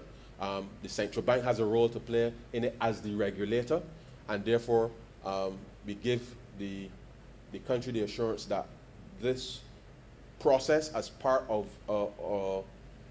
re-engineering of the financial system, that we are trying to ensure that, one, consumers have the greatest level of protection and redress, and that entities who they have to interface with, that they have a responsibility to, sir, to ensure that they have their dispute mechanisms in place to effectively deal with stuff internally.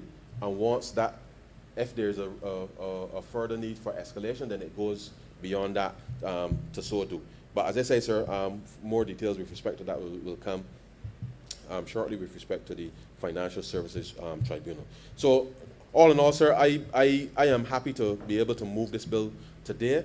I know that for a number of persons, particularly at this time, we will be receiving all kinds of, the promotions are already out there, sir, for 15,000, 20,000, 30,000, all of these things, sir.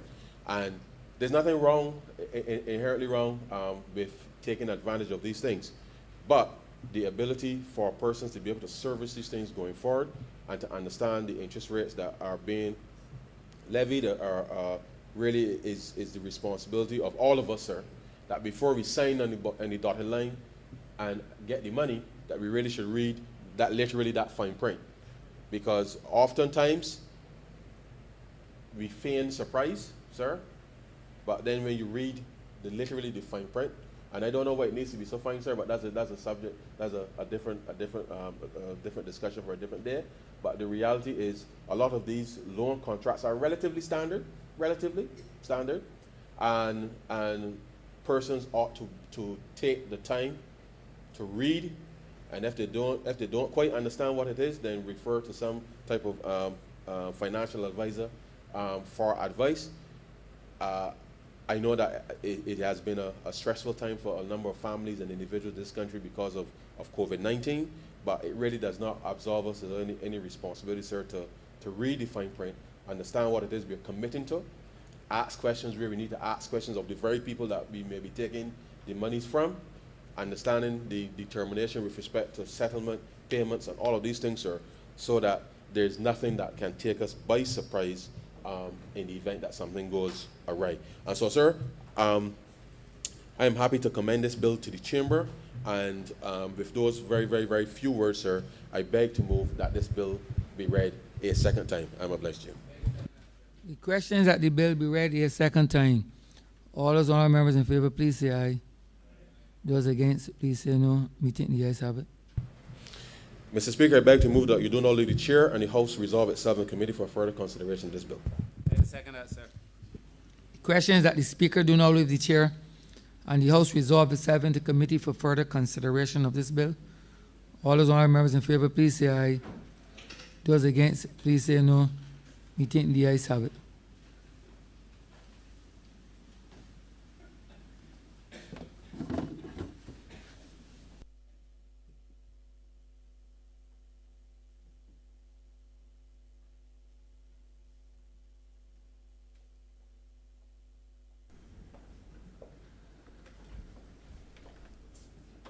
This House is now in committee. Madam Chairman, we have permission to take the bill in part. Certainly.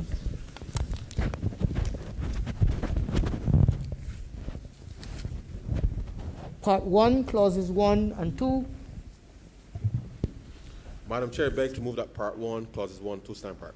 Beg to second that. Question is that Part 1, clauses 1 and 2 stand part. All honourable members in favour, please say aye. Aye. Honourable Leader of the Opposition. Thank you, Madam Chair. I rise simply to state I have a serious problem with clause 2, which I think is the interpretation clause, and that section of it which addresses the issue of sensitive personal information, what that means, and including with all of the categorizations listed there, or the characteristic features listed there. H is sexual orientation or sex life. I believe if the government is intending that we provide a piece of legislation in which there's no discrimination, what we ought to be doing is covering that with language which is already acceptable to us and accepted and appears in much of our legislation. That has to do with gender. I think if government is embarked upon a path which is unusual for us, say, in Barbados with respect to how we treat to alternative lifestyles, that they should say so and make that clear. I think H could simply cover the objective pursued by making reference to gender. If I were to follow the argument of the Honourable Member for Christchurch, East Central, why don't we have, for instance, marital status included here? There's some people who are quite sensitive, who may have been married, who are quite sensitive over the fact that they're now divorced. Some of a certain age who are quite sensitive over the fact that they have never been married. With some people who are quite sensitive as to the academic qualifications they have been able to attain or achieve, on a lot of the cases by reference to the level of educational opportunity that they were afforded, and some of that relates to the institutions they attended in the culture of Barbados. We can go right down the road. This business of sexual orientation appearing in all these significant pieces of legislation seem to suggest to me a pattern. And if there is, government should state clearly what its intention is. Why not simply gender? Why sexual orientation? And why sex life? I cannot support Clause 2 if this is included. I just want to make that abundantly clear. Madam Chair, the objection of the Leader of the Opposition is noted, and I beg to move that Part 1, Clauses 1 to 2 stand part. Quick to second that. Nigel? Part 2, Nigel. Clause 3. The question is, do we split this in two, as in clause 1 and then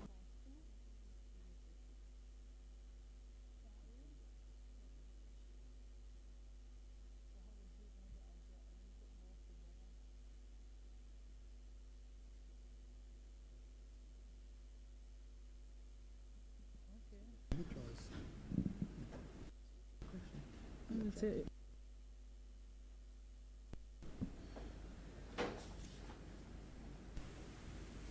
Honourable Member for Churchill Central, you were saying something?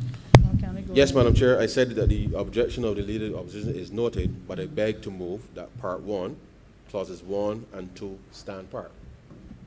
And we had a seconder already. Honourable Leader, Honourable Leader of the Opposition? What?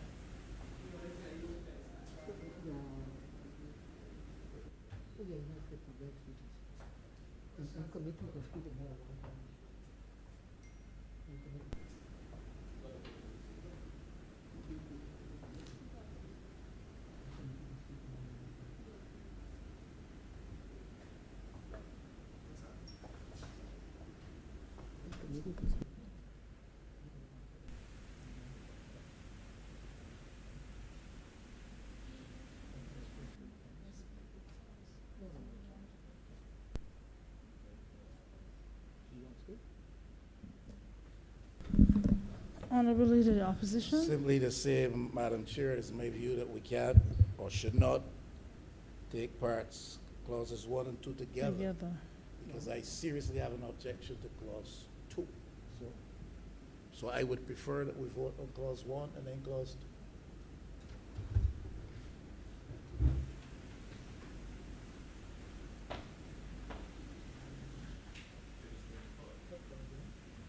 2. I would parts. So the question is that Part 1, Clause 1, stand part. All honourable members in favour, please say aye. Aye. All those against, please say nay. Methinks the ayes have it. And the other question is that Part 1, Clause 2, stand part. All honourable members in favour, please say aye. Aye. All those against, please say nay. Nay. Methinks the ayes have it. Division, ma'am. A division has been asked for, clerk.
has asked for division. Yeah, put the question. This is clause 2. So the question is that part 1, clause 2 stand part. All honorable members. Aye. Mr. Humphrey? Aye. Ms. Honor? Mr. Rowe? Aye. Mr. Griffith? Aye. Bishop Adley? No. Casper? Ms. Husbands? Aye. Mr. Ware? Aye. Mr. Phillips? Aye. Sean? Aye. Mr. Jordan? Aye. Mr. King? Aye. 11 to 1. Mr. Evans? Aye. Mr. Potter? Aye. Mr. Benedetto? Aye. And Mr. Thorne? Mr. Thorne, your vote? Mr. Thorne?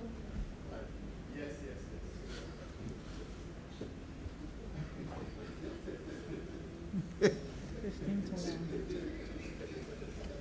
Madam Chair?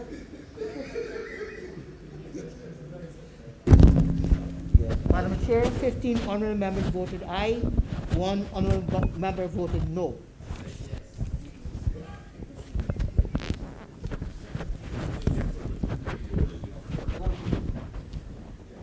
So, methinks the ayes have it. That's part. Part 2, clause 3. Madam Chair, I beg to move that part 2, clause 3 stand part. Beg to second that. Question is that part 2, clause 3 stand part. All honorable members in favor, please say aye. All those against, please say nay. Methinks the ayes have it. Part 3, clauses 4 to 14. Madam Chair, I beg to move that part 3, clauses 4 to 14 stand part. Second that. Question is that part 3, clauses 4 to 14 stand part. All honorable members in favor, please say aye. All those against, please say nay. Methinks the ayes have it. Part 4, clauses 15 to 29. Madam Chair, I beg to move that part 4, clauses 15 to 29 stand part. Beg to second that. Question is that part 4, clauses 15 to 29 stand part. All honorable members in favor, please say aye. All those against, please say nay. Methinks the ayes have it. Part 5, clauses 30 to 34. Madam Chair, I beg to move that part 5, clauses 30 to 34 stand part. Beg to second that. Question is that part 5, clauses 30 to 34 stand part. All honorable members in favor, please say aye.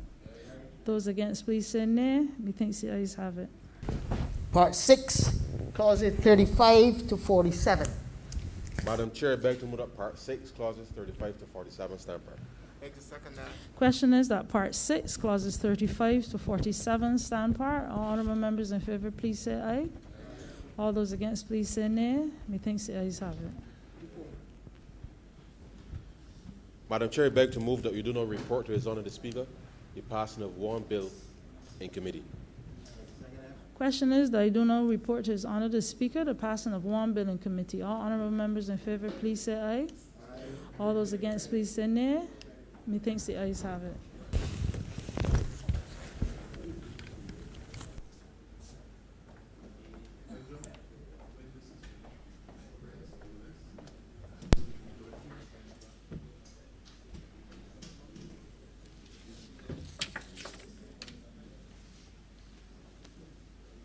The chairman of committees has reported the passing of one bill in committee. Honourable for Christchurch East Central. Mr. Speaker, I beg to move that this bill be read a third time. Beg to second that. The question is that the bill be read a third time. All those honourable members in favour, please say aye. Those against, please say no. Me think the ayes have it. Honourable for Christchurch East Central. Mr. Speaker, I beg to move that this act be no passed. Bill be no passed. This bill be no passed and cited as a Fair Credit Reporting Act 2021.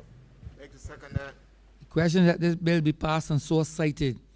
All those honourable members in favour, please say aye. Those against, please say no. Me think the ayes have it. This bill is passed and so cited.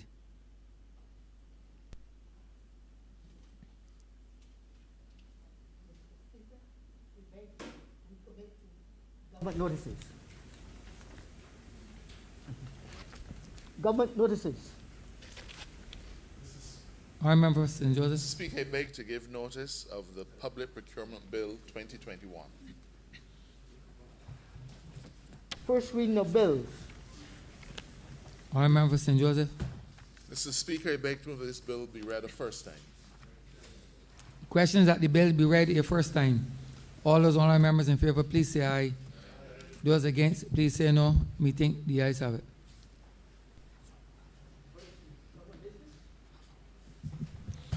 Mr. Speaker, I beg to move that the House suspend its proceedings until 6:35. Question that this honourable chairman be suspended until 6:35 p.m. All those honourable members in favour, please say aye. Those against, please say no. We think the ayes have it. This honourable chairman stands suspended until 6:30 p.m.